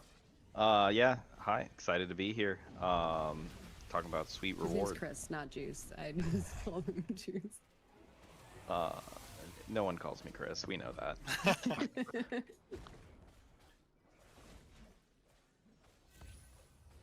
Did you want? Wait, what's your sorry, story, think I talked Chris? over you. I said I was He's excited gonna to get talk about killed. some sweet rewards. I'm parsing. Leave me alone. No. Yeah, we put some sweet rewards in this event. I've recently been, you'll probably know me talking about node stuff very often. I've recently been helping out with the economy stuff. So excited to talk about it. They're pretty epic. I think we're gonna have a lot of people farming here to get some sweet loot. And of course, we've got, last but not least, Bill. Hey everybody, I'm Bill Trost. I'm the director of design here. He's like, who am What is I? it I do again? It's late in the day. It's late. It is late. Yeah, and I had to adopt a new look here because Bucky bit my style. Bucky did steal your Oh, outfit, but no. honestly, I think your new outfit is pretty cool. So Yep. But he wears it better though. We just have to say. That's because he's Ooh. inflatable. All right, so where are we? Let's start off with that. Obviously we're somewhere in we're in the tropics? Looks like Sea Hook. Turquoise. Turquoise. Okay, got it. We're in the turquoise, but this doesn't look like the turquoise. What's going on here? Well, I think Scott can introduce the concept of the Harbingers then, because there's a whole narrative backstory to them. Oh my god, why did I agree to play tank? Okay. he's like, I got a talking tank. Yeah, okay, so yes, Let's so it's down here, but while Scott explains a little bit. okay. So the Harbingers are the vessels that carried the ancients to Verra during the apocalypse. And so they're obviously still here, and they're pouring out of it. Each Harbinger, carries with it a lord, the master of this Harbinger, that played a pivotal role during the apocalypse. And what are they doing here now? They have some mysterious goals. They have sinister goals. They're spreading this corruption across the land, and we're here to stop them. This In the giant turquoise sea. thing on the horizon is the Harbinger. That is the Harbinger straight ahead. It's this big It's rock-looking thing huge. crashed down thousands of years ago. Yeah, this thing is massive. And obviously, ancients having traveled or used this to travel, perhaps in some similar method that Verra herself used to bridge the divide between Verra and Sanctus. Um, but this is essentially what impacted the planet and where the legions of the ancients stemmed from when they conquered this world. So We're all just rocks. we're all basically just rocks. Now, first question I have is there appears to be down here some pretty gnarly looking altar thing. What is it that players are interested in doing at the base of this Harbinger? Yeah, well, so what you're seeing is basically what we refer to as the void gate, and that comes into play later on during the event itself. So, if I were to take a step back and to explain the Harbinger event, it is a high risk, high reward PvE, PvP world event that actually has three major phases in it, and it includes sort of like a bonus round at the end of that. The Void Gate comes into play during phase 2 and 3. Um, so the first phase, when the event starts, is basically it's Should we hard to start see. it and talk about it Uh, while it's yeah, going? yeah, yeah. You're right. I also see we're all combatants here. Oh yes, Yeah, yes, this yes, is yeah, PvP. yes. I can go ahead and explain that. You're right, and Lawless. we didn't really show us walking into the area, but around this area, it's considered lawless 24/7. So as soon as you step into it, yeah, all bets are off. You can be killed. So it that's part of the risk. Um, so the first part of the event is that and this area is cleared off for kind of the phase 2 and phase 3 that I'll talk about a little bit later. But if we were to go off to the left around the Harbinger itself, you'll see a bunch of other these ancients that are all scattered throughout. And the first phase of the event is basically a kill count. Right now, it's set to kill 500. Um, and that's a number that we're still kind of tuning or tweaking. So once you kill 500, that's the first phase. Then the second phase will begin, but we'll kill some of these guys first so you can kind of see how really cool they are. It is important to note that this area, like I said, is high reward because it's going to have essentially the best drops in the game. And maybe Justo wants to talk about that because everyone cares about the rewards. Yeah, so That's why we're all here in the end. Yeah, yeah. No, That's just why we're kidding. all here. Need everything. It's an open economy game. So yeah, the rewards, kind of generally speaking, the corrupted monsters in this area are gonna drop one of three things for you. They're either gonna drop corrupted materials, which will be, corrupted lumber, corrupted stone, etc., etc.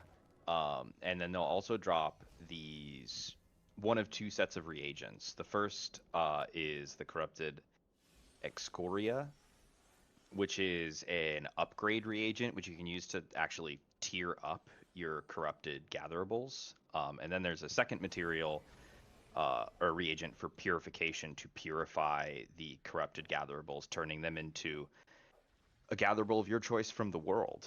And the rarity of the gatherable you're converting will be the rarity of what you get out of it.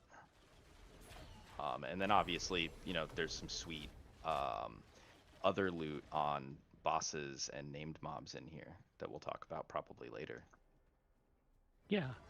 Yeah, so once you go about and kill 500 of these, and maybe we'll head back to the Yeah, void we're gonna gate. speed it up a little bit. Yeah, 'Cause we're yeah, not yeah. gonna We're kill a small 500. group. We'll be here all day if we Yeah, kill yeah. 500. Small group, but a raid party can actually cut through these guys pretty quickly. We're finding out on in our testing. Yeah, we were able to do it. Oh, pretty your poor quick. Daystrider's gonna get murdered. Yeah, you should desummon them if you want them to stay alive. It was yours. Not mine. I Margaret? didn't spawn mine, did I? It has your name on it. Oh, I didn't spawn my days. All right, I skipped the 500 kill objective. right. Yep. And then now, if you see the void gate here, it's beginning to activate. It's letting you know that something's going to happen. And basically, it's the introduction of Phase 2. I Phase. beckon whatever evil lies beyond the gate. Well, you've summoned it in good timing. And now you see that the Void Gate is active. And now we have Oh gosh. basic. Yeah. Here they come. We have a lot my of guys. gosh. We'll have a lot of these guys to deal Well, with. And this is the That first. was not good. Don't stand in the junk, please. This is the first wave. So the second. Oh, The second phase is basically a wave event. Oh my Okay, goodness. I'll revive you, and God, I'll you revive you died. after this. I need a res. Yeah, I'll have to res you after. This is some intense healing. And this phase is broken up into like 3 major waves of enemies that come at you. Get out of And the as you can junk. see, they I'm stuck. and as you see, they come at you pretty hard. This is basically going to be your test. If you can't beat these guys, you're not going to beat Kill the ones phase that are low health. 3. Focus target. Oh my god. You may notice that I am cheating a little bit. I apologize. This is intended for a full raid, not a party.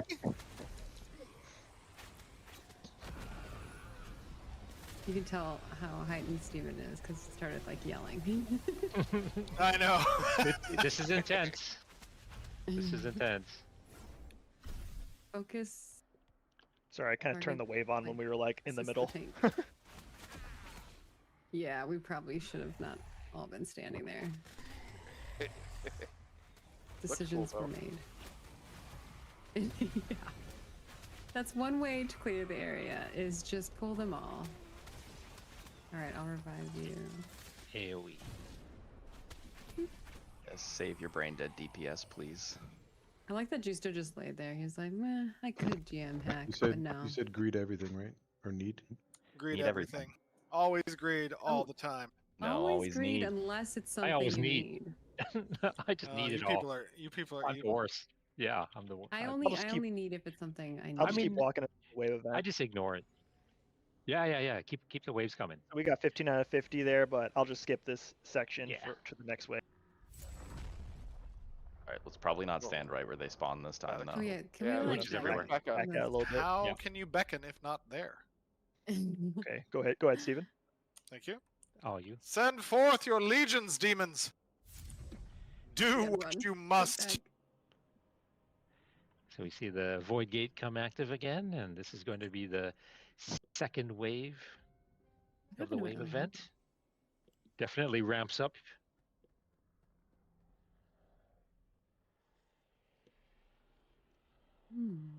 I smell weakness. Sorry.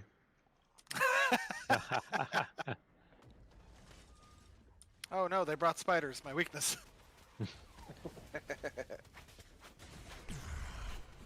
Just proof that spiders are interdimensional. Some people do not demons. like spiders. Yeah, Oh, don't make wow. fun of me.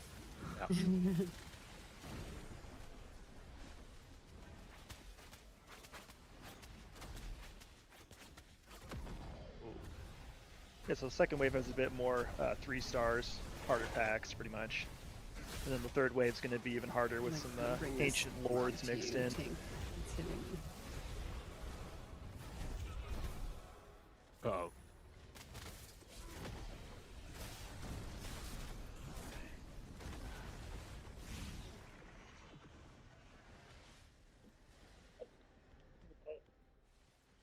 Way too close. Like a lot of Hey, snares. I've pulled too much aggro. Oh my gosh. You can never pull too much aggro. Oh my god, I'm gonna die. These guys are. gonna I die. mean, if I weren't cheating I'm trying not to let completely, you die. Alright, I'm gonna cheat. Cheaters. it's intended for a raid. Look. I'm getting smacked up right now. I can't heal when I'm getting smacked up.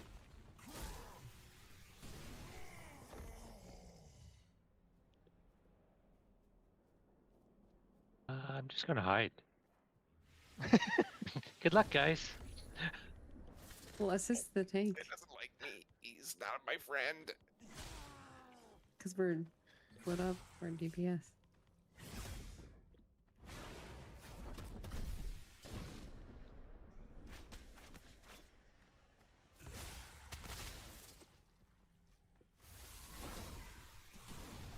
I'm taking out a few over here. How are you guys doing over there? Are you surviving? Oh my god. We're locked in. Terribly. Yeah, I'm healing like a mad woman, dude. You are. Oh no. Because I should have died a long time But ago. I'm getting wrecked.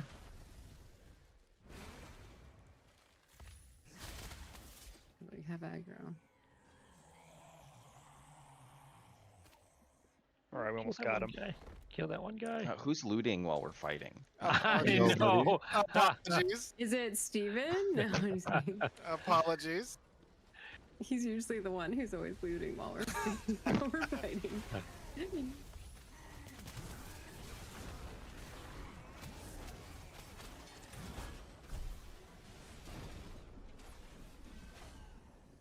We've done it. So now, okay, what are we doing? We're obviously defeating these waves, and that is all in an effort to access what? Yeah. So well, let's get through this next wave, or the final wave of this phase. It's the final count. Need some more beckoning, Steven? Oh, Yeah. my bad. Okay, my Yeah. bad. I'm getting Let backing the up. Can we Lord all of just the stand Dark next to the Lands tank? come Can we forth. try to do like a good pull this time? Yeah. Everybody, instead of spreading out, let's stay next to our tank. Yeah. Oh, This I is the would like final I wave would of the like ancient. Steven to look behind the void gate though and see if Oh, he okay. sees All right. something. All right. Yeah. What? Oh my Yeah, god. yeah, What be- is that? Yeah. I'm gonna So- put an icon on our tank. Yeah. So Please. what Steven's looking at is basically the entrance into the Harbinger itself. Oh my god. Yeah. What is it? What- Looks like what- some type of Damascus steel on the It's unbelievable. What type of an artist No. could do such a thing? Yeah. They showed up. Oh, Oh. whoops. We're here. Oh, this is the wave 3. Okay. I'm coming through the portal. Did it hurt? Nope. Oh my gosh. Oh, that was a cool ability. Oh my gosh, these guys are crazy. Oh, we pulled 2. Come on, you go. Did one job. Yeah. Step I'm next to our doing tank. nothing to these guys. You're not doing any damage. I mean, I'm, You're you here. know, it's like stabbing a Okay. stone.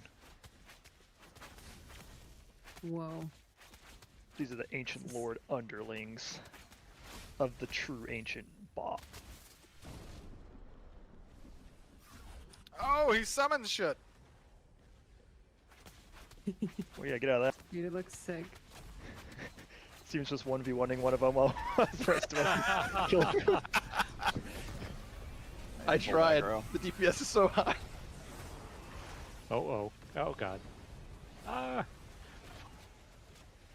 Oh, get out there. It's falling apart. Everything's falling apart.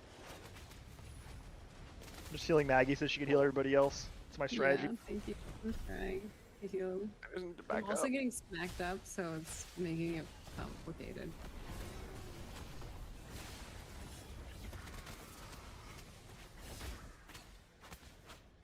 These guys got a lot of crowd control. There's too many black holes. We need Oh my McConaughey. God.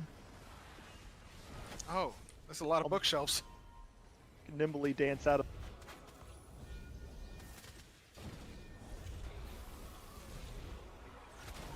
Oh, I just did 666 damage. Low manas. Cursed. Y'all.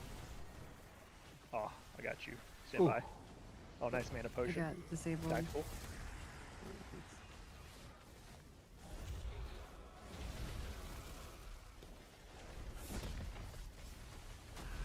That's it.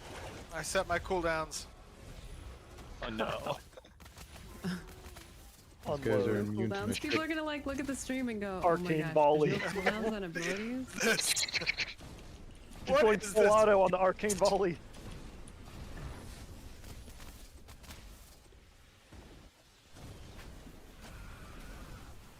The group that I was playing with the other night, we didn't have any problems. We only had a group. But we weren't having like 3 or 4 of them at the same time. Yeah, this reads as a skill issue to me. They have Yeah. they do a lot of like show. absorb shields and stuff. If you don't kill the absorb shield fast, then they do this move and just blast us to void. Yeah, for DPS is all separate. Oh We need to my call it a gosh, tactical what is nuke on going these on? two. Yeah, we do, really. Oh wait, we just did it. We beat the wave. Oh, Wow. Good job, guys. We did it. Sure. You couldn't have done that like a few minutes ago. just as a reminder, we're giving everybody a preview of the content, talking about the system. We want you to see what it's all about without obviously, going through everything. This is like a raid. Yeah, this is intended for a raid. So please be aware of that. We're just showing you stuff. All right. Okay, so we had those two lords. Now what? Well, so that was the final wave of the wave event. But now somebody else is going to step through the void gate. And he basically will be the key that unlocks the door. I think it's a she. That's- I was gonna say, can you really Oh, say that's- they're he or she? Oh, that's true. You're right. Yeah. Well, it I don't actually really depends. know. Yeah. Well, so there Need a are. lore check on that one. Yeah. What we Did did. Lord check on that one? There are. What we didn't talk about is that there are actually 3 harbingers in the world, and we're at one of them. We're at the Turquoise Sea. There's one in the Jundark, and there's also one in Tansqual. Each of them is represented by an ancient lord, and a world boss, and so there's 3 different ones. But you defeat them, and slaying them is what will give you access, grant you access into the Harbinger, which is what Stephen was looking at earlier, that door that you see. Inside each Harbinger, there are 3 narthexes. That's the term we're using, narthexes, and they're kind of like our pocket dungeons. So once you beat the ancient lord that's about to come through the portal, 10 seconds. then you can go ahead and go into the narthex, and then that's what I refer to as the bonus round. It's charging up. But let's see what this ancient lord looks like. Oh shit! Okay. Oh so boy! Awesome. Here she comes. Oh my gosh. This one is Christ. for Steven to tank. Yes, Steven, go. We should all just let Steven tank it. Yeah, I'm just gonna sit over here where it's safe. Oh, the waves! Summoning wave! Here comes the We one. we are not going to be able to kill this with a group. Oh god. Yeah, we got this for sure, guys. Not I'm this literally already dead. Oh god. Holy! Oh my god! What was that? Yeah. This guy is really kind of the current endgame dude, right? The level 25 endgame dude. Yep. So he requires a lot of progression. Do that. Yep. Yeah, this is gonna be it's gonna be pain for an 8-man group to try to defeat. Yeah. Good luck. Yeah. Not gonna happen. Thanks, Juice. Why'd you loot my corpse? That was rude. We Mine have a bard, now. right? Yeah, yeah. You handle that part. Yeah, I got Okay, this. thank you. Because I can only do it singularly. So is a nuke gonna come from the heaven? No. I'm gonna move on. You guys nuke him. I'm gonna go inside. I don't want to. We want to show everything of this dude. Okay. Well, when we Wait, what? when the boss dies, the doors will open. Wait, what? Where's my loot? Wait, why are you Yeah, leaving yeah. If you don't want us? to show I'm the loot, then confused. we can just skip this. If you want to just show the Yeah. interior opening up. Let's show the interior. All right. Okay. We didn't Oh earn my it, you God. know. We don't get to. We don't get the to wave friggin' is pat- cool. All But right. they each kind Oh, of have their believe own it. vibe too. So this one has obviously she's a siren. She has a little bit more She has more of an water aquatic. corruption. Yeah, she has more of Yeah. an aquatic flavor to her. But when you defeat her, that's when that basically signifies the bonus round, and you get to run into the narthex here. What about the loot from her? Oh Yeah, gosh, that ooh. is the best. But I don't know if Juice still wants to give away what's. Well, Alright, whoever okay. whoever nuke Can I did go loot has it? loot Yeah. rights. Whoever Oh, I was nuked asking it about the has loot nuke, so I rights. didn't nuke. I skipped it in the event tool. So Oh, well, then it so didn't we didn't die. want to show the cool. You Why lost you the nuke it, loot. man? That's I perfect. asked, Shouldn't bro. even reveal it. We shouldn't even Yeah, reveal it's the a loot. secret, like bro. a They gotta secret earn that, book bro. thing. You guys earned that for sure. Whoa! What's in here? What are these guys? Ouch! So this is the narthex, right? And this is what I refer to as one of our pocket dungeon sizes. And inside the Harbinger, you saw how massive it is. There's actually 3 of them. So there's 3 openings. There's 3 doors. And inside here is a pretty high density of these ancients that you fought outside. So, in terms of your loot potential, it's extra high here, just because there's a lot of mobs you can kill in a short amount of time. Isn't there unique loot in here that you can only get inside? Ah, yes, there is. And so From we'll the- get to that. Yeah, we'll get to Yes. that. That is a new mechanic that we're introducing. Thank you, James, for the reminder. It's called the Blood Horde chest. And Horde is Hoard, because you want to hoard the chest. And as we get up to him, so in each narthex, there is a boss, a 4-star or a 3-star boss, and he's guarding this Blood Horde chest. That we'll just have to fight our way through. Just sleep.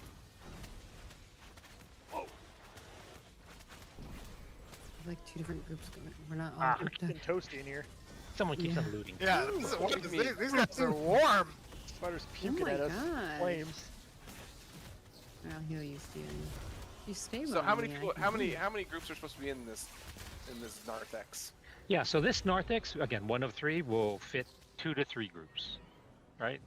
And so we would expect people to sort of, in a raid, sort of break apart because they just want to hit all 3 at once.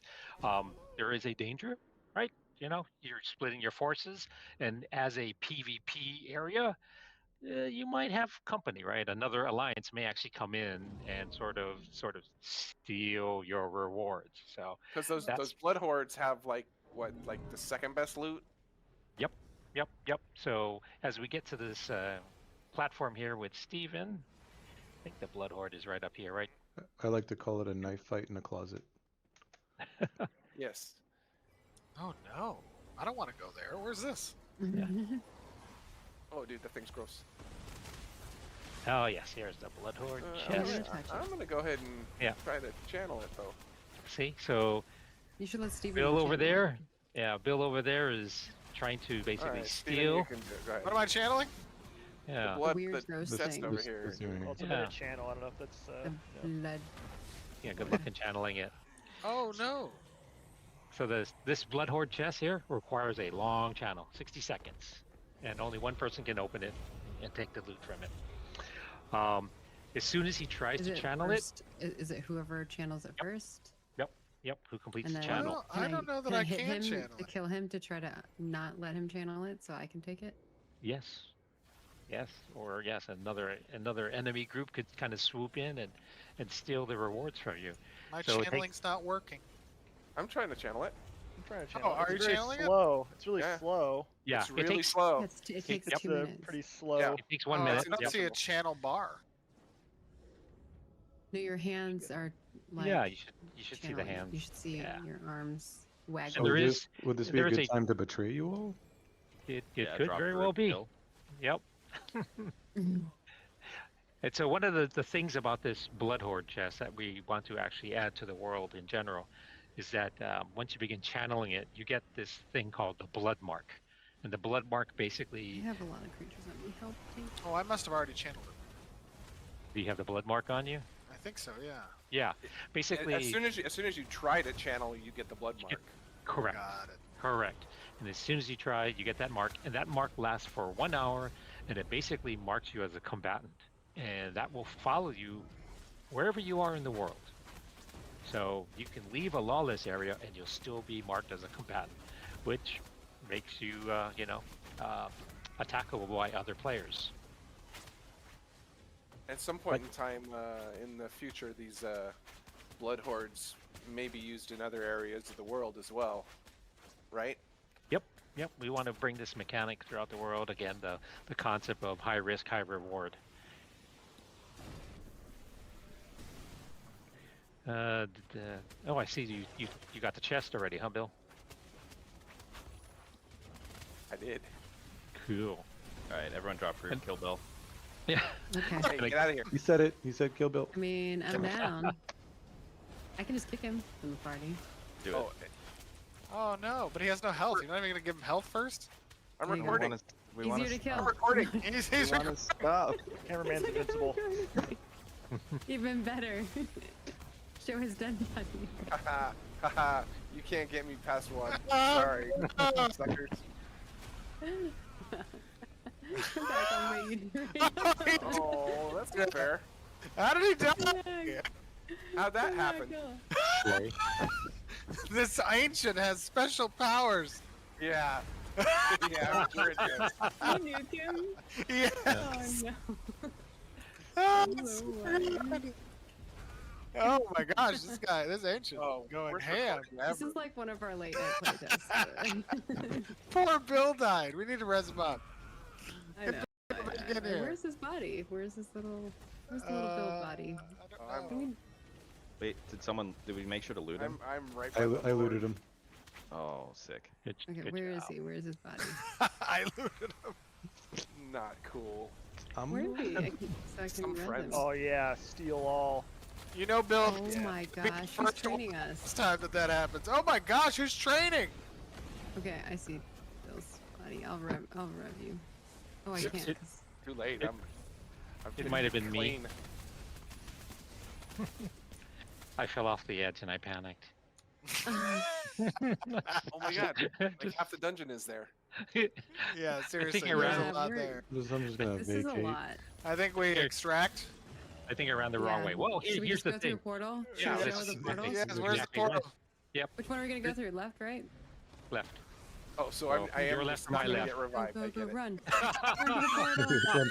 Which one? Run to the portal. Resurrect Bill. We need to resurrect Bill.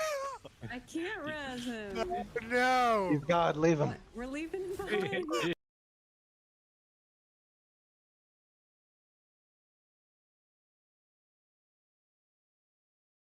Oh, no. Hi, Bill. Thanks for the free stuff. Exactly. Oh, So as Oh I gosh, said, that yeah. sounds much better. Where did you take us? Oh my God, why are these guys here? Help. That was a mistake. Who said Oh to take the my portal? gosh. Was that you, Maggie? Yeah, I That was did. you. But I didn't know it was gonna be like. It's not normally like this. Well, as I said, anyway, each Harbinger has 3 of these pocket dungeons, with 3 exterior doors that allow you to enter them. But also within the narthexes, there are teleporters that will take you directly to the other ones. So if you're looking for PvP action, you can just easily jump from one narthex to another, hunting down opponents. Now, Or using it to escape. eventually, as we continue to expand this system, which will be coming, shortly after the new year, we're going to be making some pretty big dungeons under these harbingers, right? Yep. And the teleporters will essentially be how you get to these dungeons.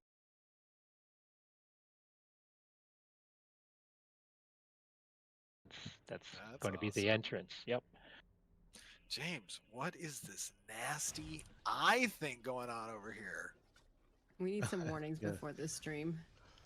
Yeah. That's an ocular tower. They're kind of like watching you and letting the ancients know what you're doing. Oh my god, that's Ooh, I love it. nasty. They watch over their people, like Big Brother. I think they're more made of people, but yeah. I'm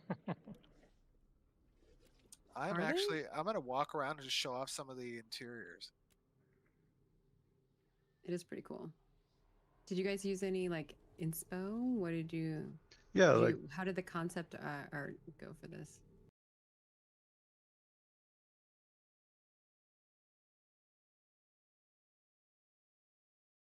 yeah, our visual direction is kind of a mix of a few things. We were looking at a lot of like sea life and cancer, and then we took some inspiration like sea and but what you're seeing in the narthex and outside is actually just what the ancients do to Verra with the corruption. And like Steven said, later there'll be dungeons where you'll actually get to see their architecture, but that's for later time. It's There's a looking chest here, good. If you want to open it, Steven. What? There's a chest over here. I'm exploring. Bill's Oh. come back for vengeance. Well,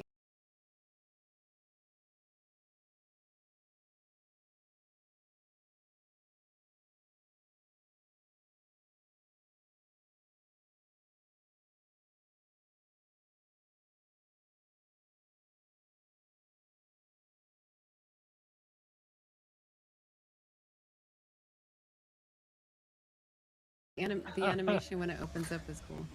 Oh my gosh. I brought Oh, yeah, you friends. want- Oh my gosh. There is Bill. They can't harm me. Oh my god. It was not just. Oh, it's no not a order. chest. Oh, it was You fool. No.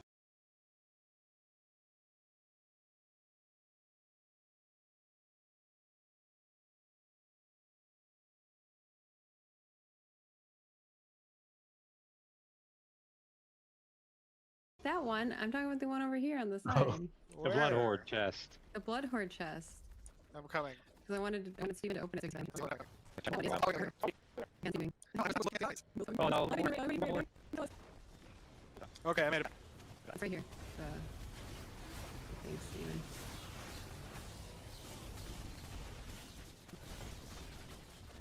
That's me. Oh, yeah, I see. Okay, Taylor. Ouch. Ooh, that looks cool. Right, kick him now and kill him. Yeah. I'm claiming it, I think. Yes, I am. I'm claiming. Channeling. Where's the chest? Is up there.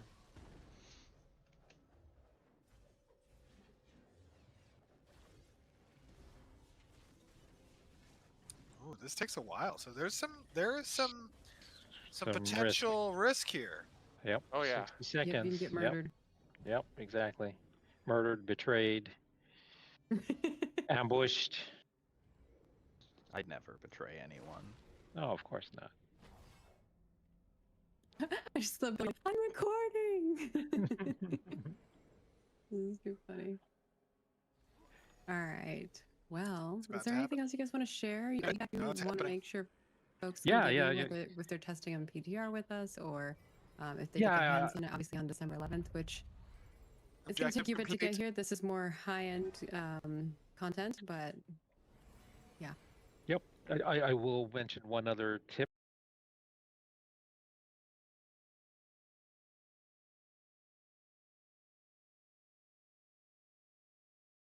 About the narthex, which is once it opens up, you have 3 hours to just grind away and grab all the drops you can. 3 hours. At the end of that 3 hours, it seals back up, and if you're caught inside, sayonara. Uh-oh. What do you mean? What do you mean? You will What do you will not like the corruption, the death gas that Bucky has engineered. It will kill you Wait, very, what very happened? quickly. Are we dying? Dr. Bucky, Guys, we have to may- evacuate. Look at the quest track. Yeah, Oh, Virulent Oh. All right, corruption's go, going go, out. go, get out of here. How are we gonna get out of here? Wait, I'm in RP walk mode.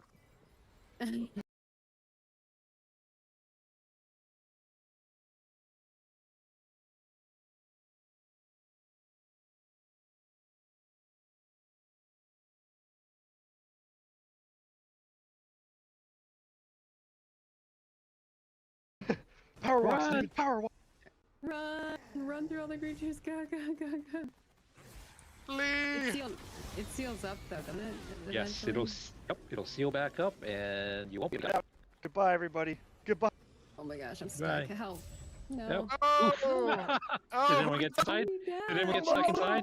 Yeah. I'm so Ah. close to the door.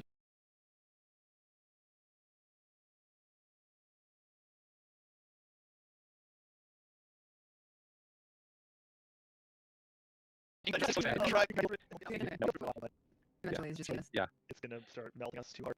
yeah, you're Okay. you're going to be digested. Well, they could party summon us over there. Someone not, maybe not Nah. streaming. Nah, I don't think you They're have any loot recording. on you worth it. Do you have any loot worth What? I have some pretty Dang, cool dude, loot. rough. it? Well, this was pretty. This was, I mean, we saw visually upgrading this really corrupt evil area. Also, this area is very compelling. The introduction of the ancients finally as our primary antagonist into the world, and it just was so suitable to put them in the harbingers. I know we have a lot more planned for ancients, but these NPC did a great job. With the character did a great job. They Yep. look menacing.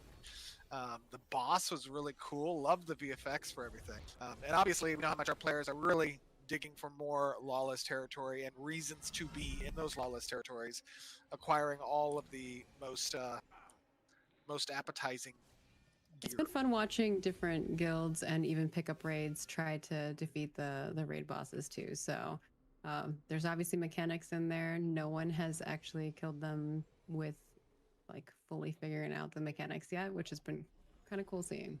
But And this is And just this the is just beginning of the the Harbingers. beginning of the Ancients' incursions back into Verra. Yep. there's more coming in the future. Yeah. Yep. And that's going to be really exciting to see all that we can do to really deepen and make this event even much more interesting. Love it. Very Also, cool. Stephen, if you look at them, they're moving, the tendrils. Oh, I know, they're creepy. They're nasty.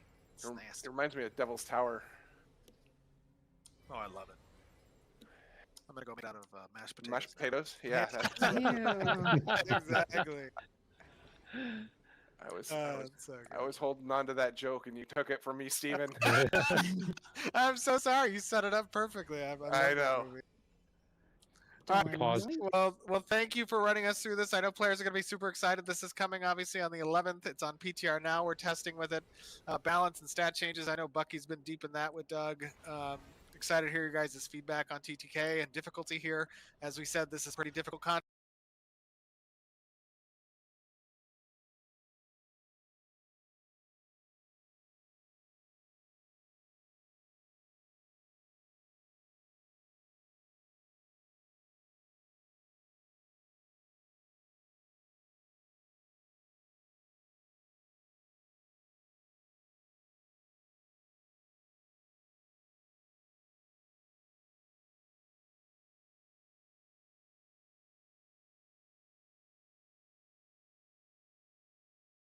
I don't think this lag is me. To be honest with you guys, I don't know what's going on here.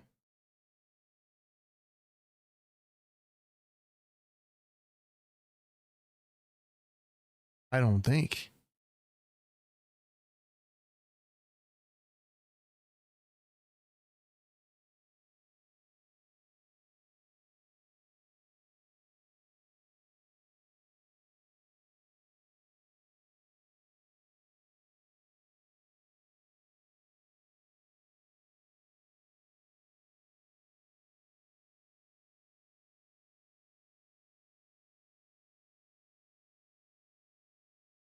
So we're going to be watching. We actually have a betting pool in the studio on when people are going to be able to take down that boss. We're going to see who's right on it. So give us feedback as always, and thank you all for. This is pretty bad. I apologize, but I don't think it's me.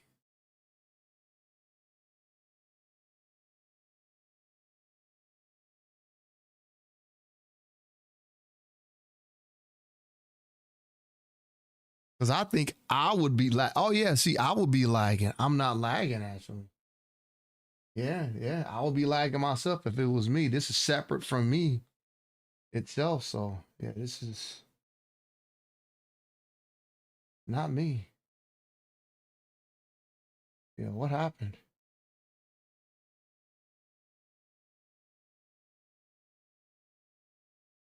Yeah, I don't know what's going on here.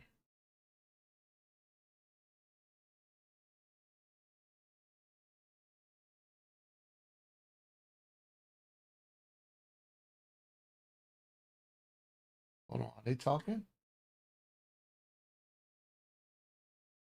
Most recent video.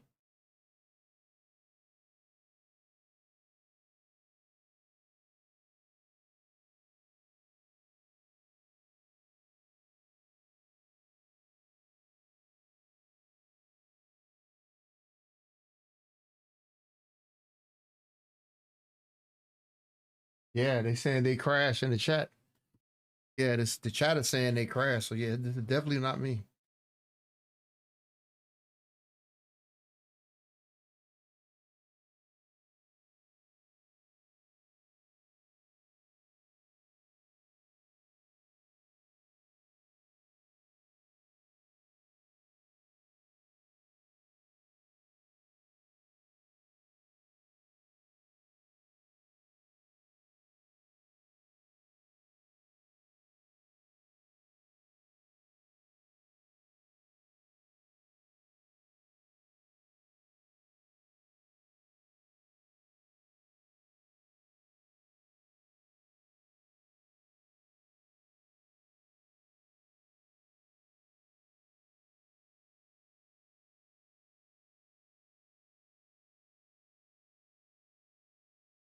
We are attempting to reroute the auxiliary power from the warp engines to the primary deflector. Oh man.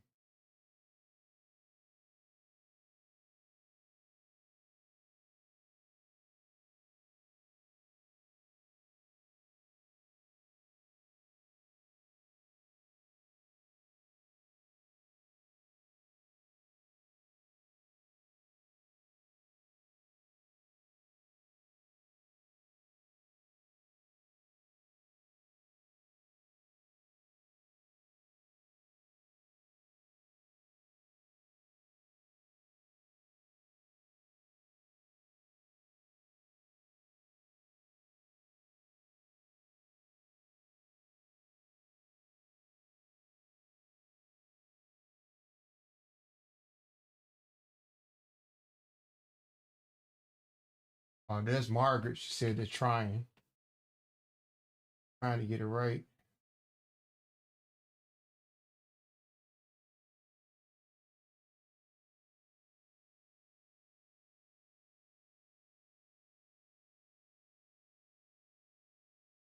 You do a refresh. Let me see.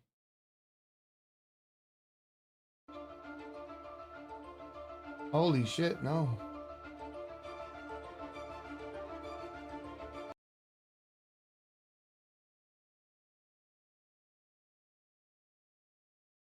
Oh shit, they took it down completely.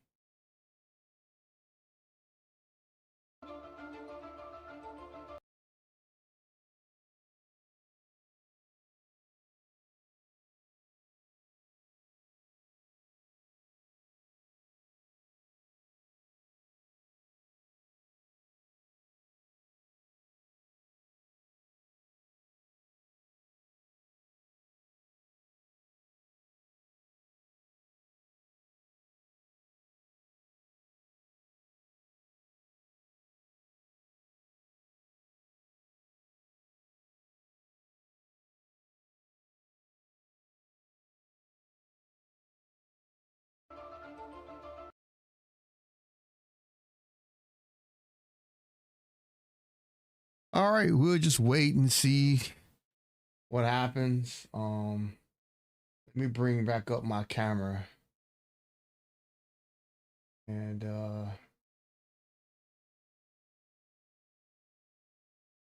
wait and see what happens with them.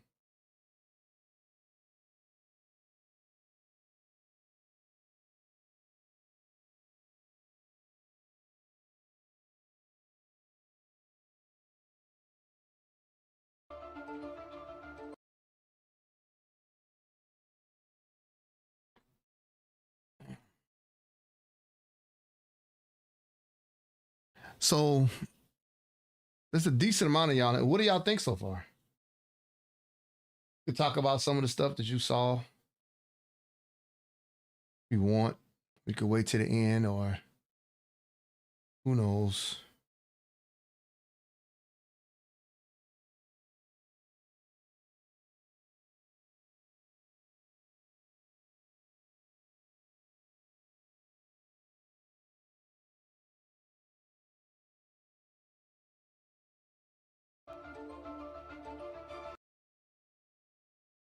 We look at the Discord. Maybe they might be done.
Oh, no. Oh, it's back. It's back live. There we go. They're back up. Wait.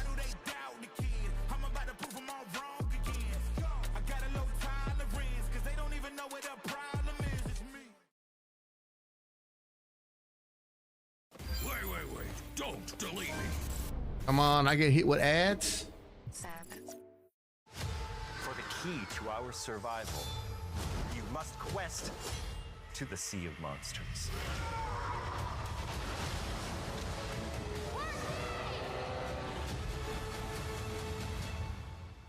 To be kicking off. That's going to be important. And then there's a lot of space, like even in the interior of the Narthex, right? There's, portal that you can use to kind of move to one of the three other kind of pocket dungeon Narthexes inside of the Harbinger itself. And then once we roll out the dungeon, which lives underneath the Harbinger, it's supposed to actually be in the Harbinger, but technically it's going to be underneath the Harbinger from a development standpoint.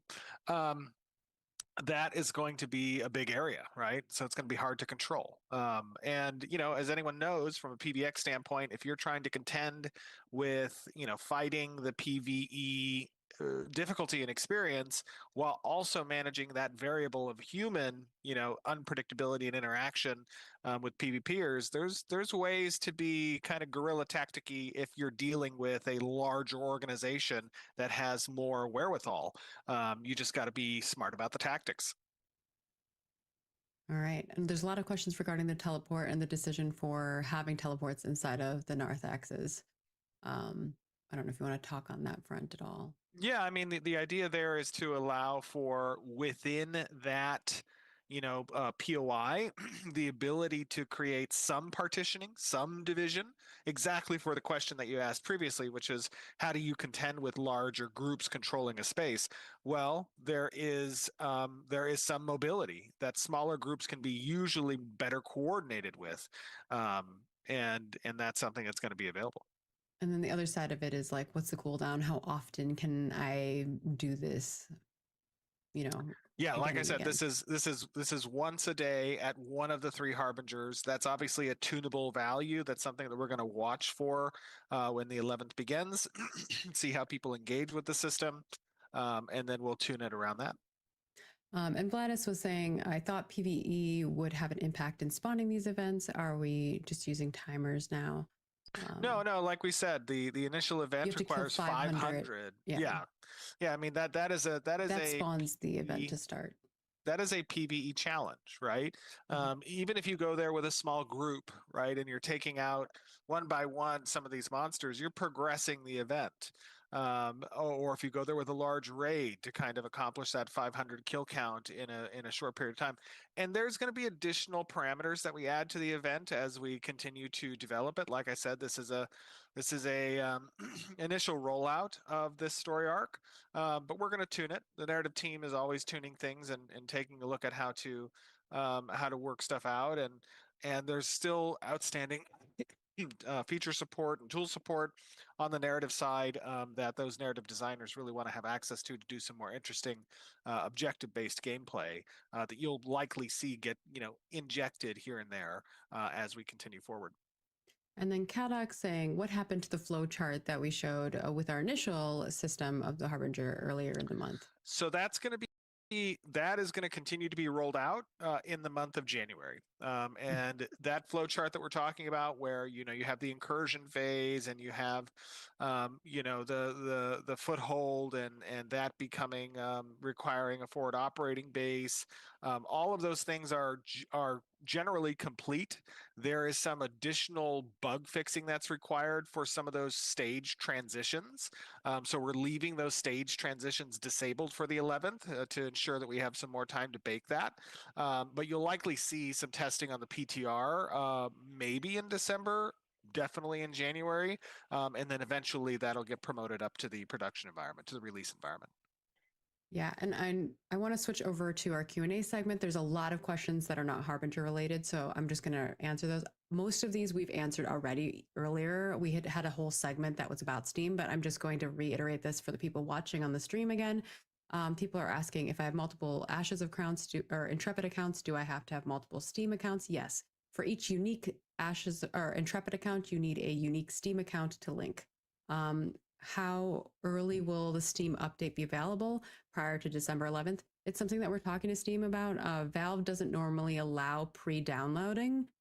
It's something that we're trying to work with them on, but you can expect to start downloading December 11th when we go live, unless we can get them to work with us on a pre-download. But that's not normally how they do things for any early access products. It's most likely going to be on the 11th. Yeah, and so I'm just trying to set expectations, and that's what you should expect. We're gonna try our best. We understand why you want to be able to do that, but expect that you'll be downloading on December 11th, and we understand it's gonna be a big patch. And to be honest with you, or not even patch. I can definitively say you're not going to be able to download until the 11th. I don't think we would even want to allow pre-downloading, because really what we want, even downloading serves as, to some degree, a time variable that allows a little bit of trickling in for players based on their download speeds. So we're confident in the 11th, but everything helps when we're talking about the types of numbers that we're expecting to see. Yeah, we've got a lot of folks. We appreciate you guys. Keep wish listing, keep following us over there. We appreciate it. Both of those help us a lot with data and working with Valve in order to help promote us. So please, if you know any friends, have them wish list, have them come over. It really supports us. The other question was, will Ashes Accretion have Steam achievements, trading cards, etc.? We've already answered that one. No, we won't have that. I didn't answer that in the previous thing, but no, we won't have that. And will PTR also be on Steam? I did mention that earlier. If you have access to Alpha 2, or Early Access, which is if you have purchased Alpha 1, Beta 1, or Beta 2, you will also get access to the PTR. It'll be another thing that will show up in your Steam library. You will automatically get access once you link those accounts. So it'll be, it's not available right now, but it will be, you'll have the Ashes of Creation game for early access, and then you'll also have the PTR as a product there. And I think those are the big ones that people asked again. Everything else we answered that was Harbinger related. And we'd be here all day if we answer every question under the sun. So I know Steven's got a doctor's appointment and I got a lot of work to do. So we appreciate you all so much. We are going to have another live stream this month. The aim is for December 19th. So we hope that you all will join us for that. We also have, as a reminder, Steven is going to be doing a bunch of interviews, but the big one that we are ready to announce is, I don't know if you can bring this image up, Kyle, on your side, but Steven will be meeting with a bunch of creators here on our channel December 9th, which is my birthday. So come give me a little birthday present. Watch live. Nice Gaming, Ludloyd, and Zybek, as well as Vladis, will be here grilling Steven with some good old questions. Obviously, these folks play our product a lot. They're in Verra doing their thing. They have lots of questions. I know they changed a few of them based on Dusty's interview that Steven did. You can also check out that interview that Steven did on the 4th, which was yesterday. And we have more stuff coming. So just stay tuned on all our social channels. We are Ashes of Creation in all of the places, all over the spaces. I just noticed Zybek's headshot there. He's got the side like, hey, it's me, it's Zybek. That was good. I noticed some questions in chat regarding what time we're planning to open on the 11th. I don't think we've announced that yet, but I know, Margaret, that you're planning to send out an email next week that's going to have details on, opening time, on initial server count and initial servers that will be available. Their names realms that will be available. The names for the realms. We'll be sending out some information. I don't know if all of it will be email, but some of it will be articles, social. So just stay tuned on all those things. But yes, we have plans. You will get messaging through various different spaces. So follow us on all of the places and we'll keep you guys informed. And yeah, keep giving us feedback. We appreciate all of the feedback on the forums, Discord, the sentry bugs that you guys are reporting through the /bug in game. We are working one other thing. I'm sorry. Right now, if you've been playing on PTR or if you've been playing on the current production environment, and you have key bindings that you like, or you have game settings that you like, be aware of what they are, because when you download through Steam, you will likely not save those key bindings, and it will be reset. You will have to redo them essentially. It's the worst for me. It sucks. I know it does suck. It's unavoidable. But just want to make sure everybody has a heads up of that. Let people know that they are prepared right now on PTR. They should know what their settings are so that they can make sure to address those when they get into game on the 11th. We are not localizing this right now during our alpha phase. So for those of you asking about different language support, that's not something that's going to be available as just as a 411. And I just want to also extend a big thank you to the wonderful folks on the dev side who helped us out. You know, Bill, Blair. I see a lot of people asking about. I'm sorry, to see what one other thing I see a lot of people asking about import export for settings as well. We can check on that real quick, and if that's possible, we'll release a KBA on how to do that on the export import. All right, and with that, thank you all so much, everybody. Exciting. We'll see you in a couple weeks. Leave us your thoughts. Let us know what you thought. Bye, guys.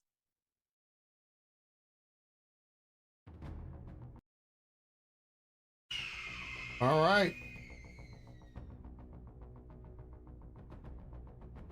I think that is it. Good thing is they're bringing this back out on the 19th. With they are doing another live stream on some updates and stuff like this. So that is very nice to know that they're doing that. Like, what? The screen just went black on me. I think they just it's black on their end, right?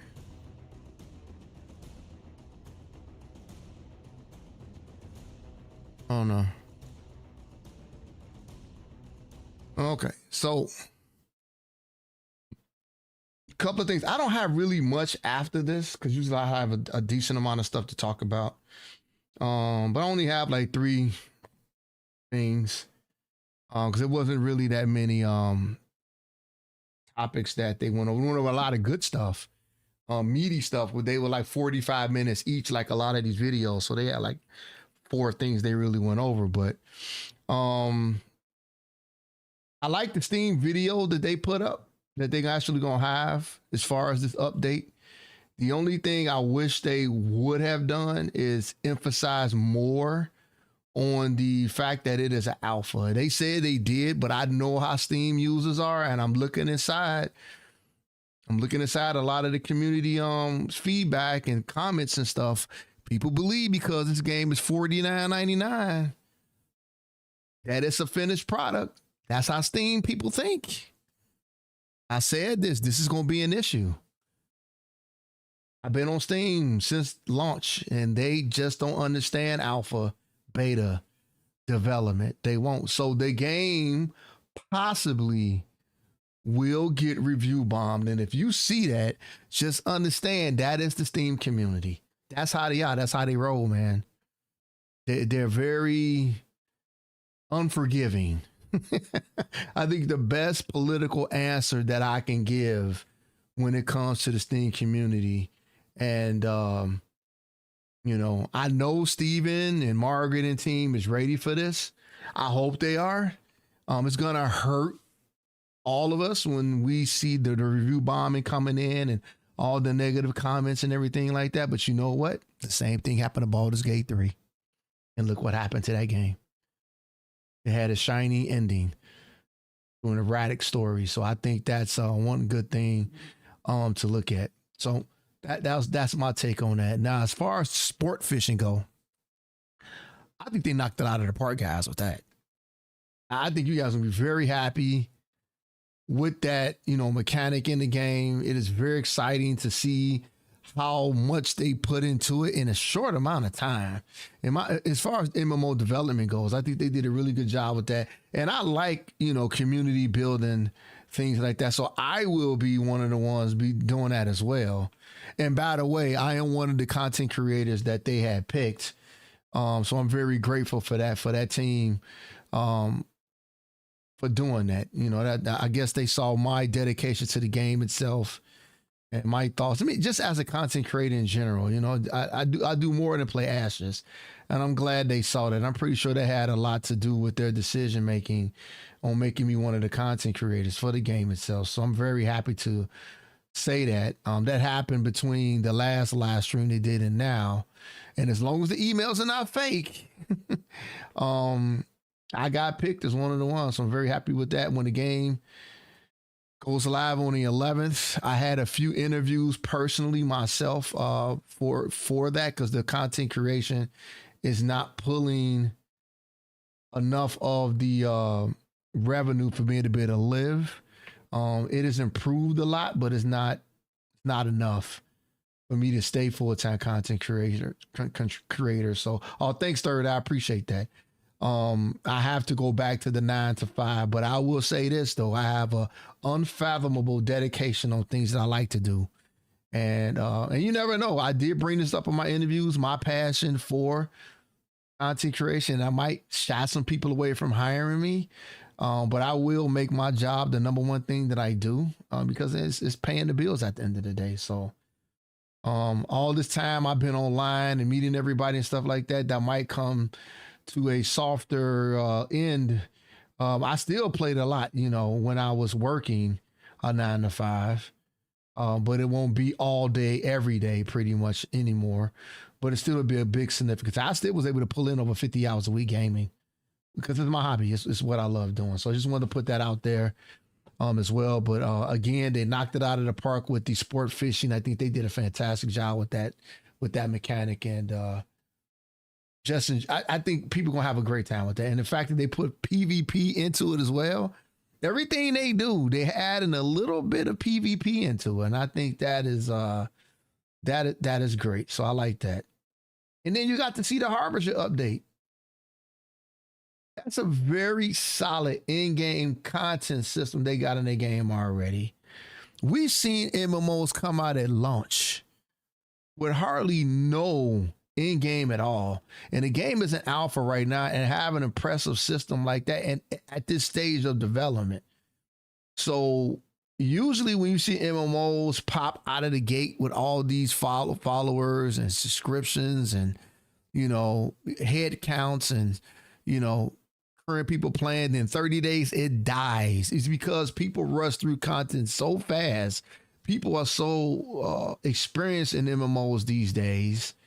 They get through it really quick, but this game already has content like that already ready, which is a big deal. That's going to it will help keep people around, people like myself who likes to get to the end game. Because that's what it's all about to me, is getting to the end game and see how good it is. If it's going to keep me for the next 5, 10, 12 years, and already they have something alpha. So if you guys have any doubts about, anything with the game, I would say that right there in itself shows you the dedication and the mindset. And I said this the last live stream, the leadership they got in place with this game is really, really good. So, yeah, those are all my thoughts and takes on this live stream. Again, they got another one coming up on the 19th. I should be able to do that one as well, unless I'm in training or something like that. Today is the 5th, so that's 14 days from now. If I make it to round 3 of these interviewing for the job that I'm currently eyeing that I really want, that'll probably come up in a week or so. And then most retail companies do not start people during the holiday season. So at the earliest, I will probably be able to, I'll be start working would be in January anyway. So I better go through this whole December thing. I would definitely be there on the 11th for the launch with my clan and all that good stuff. So, I just finished the 24-hour stream a few hours ago. So it's time for me to get some sleep. All right. That's my dedication to this. I did a 24-hour stream and I'm right back doing this live stream with you guys, showing you guys this game, especially because they don't live stream on YouTube right away. It takes a few days for them to come up with one. So thank you guys for all the views in the last live stream. Thank you for all the views tonight when I'm doing my cozy streams in this game. Just thank you for all the support. Anything that you can do to help my progression as a content creator will be fantastic on every social platform has their thing that helps them, helps the creator. If you can do a little digging or ask me, through DMs on what you can do to help me out would be great. I will let you know. Just being here, in my live streams, and eventually, I want to become partners on all these different platforms. The YT channel was partnered, which is good. So thank you for that. That's done. That was a hard one. The next one is all these other ones that I want to get off the ground and get going. And a lot of progress has been made in the last 6 months. 6 months since I've been a full-time content creator, but it wasn't enough. It wasn't enough. I'm thankful for the opportunity that I had during these 6 months, which has been great because I got a chance to move a lot of stuff forward, man, that I would have not been able to do with the full-time job. It was no way. There's no way I would have been able to do it. So I got to see a lot of stuff. I got some collabs rolling. Look at this content creation thing with this. I wouldn't have been able to do this at all. But, again, I have an unfathomable dedication to the things that I like. And hopefully you guys can see that. And I will be around playing this game for many, many years. So I am a MMO/Nintendo live streamer. That's what I do. That's my identity. And I'm going to stick to that because I miss Nintendo games. And I am in love with the MMORPG genre. And that's mainly the reason why I kind of stepped away from MMO/Xbox. Just took me away, but I'm back. I'm back on board with Nintendo. So, all right, everybody, that's all I got for now. Thank y'all for y'all attention. Listen to me talk. Thank you for all the support, man, over these last 6 months and beyond. Let's keep it going. It doesn't stop, because I go back to a 9 to 5. You never know. I might not even get hired. Who knows what's going to happen? Who knows? We'll see. I'm doing my damnedest to make this all work, make this whole train run. So, all right, that's it. It's time for me to get some sleep. Time to rest from that 24 hours. If you did not get a chance to see that 24-hour stream, take a look at it. It was a lot of fun. Metroid is an amazing game. All right. That's my favorite series of all time. And it shows. All right, everybody, take care. Have a great day. See you soon. The countdown is on for December 11th. I will be there. You can count on me. Content creator. Ashes of Creation. And Nintendo. See you. Take care. Bye-bye. See you in the next one, everybody.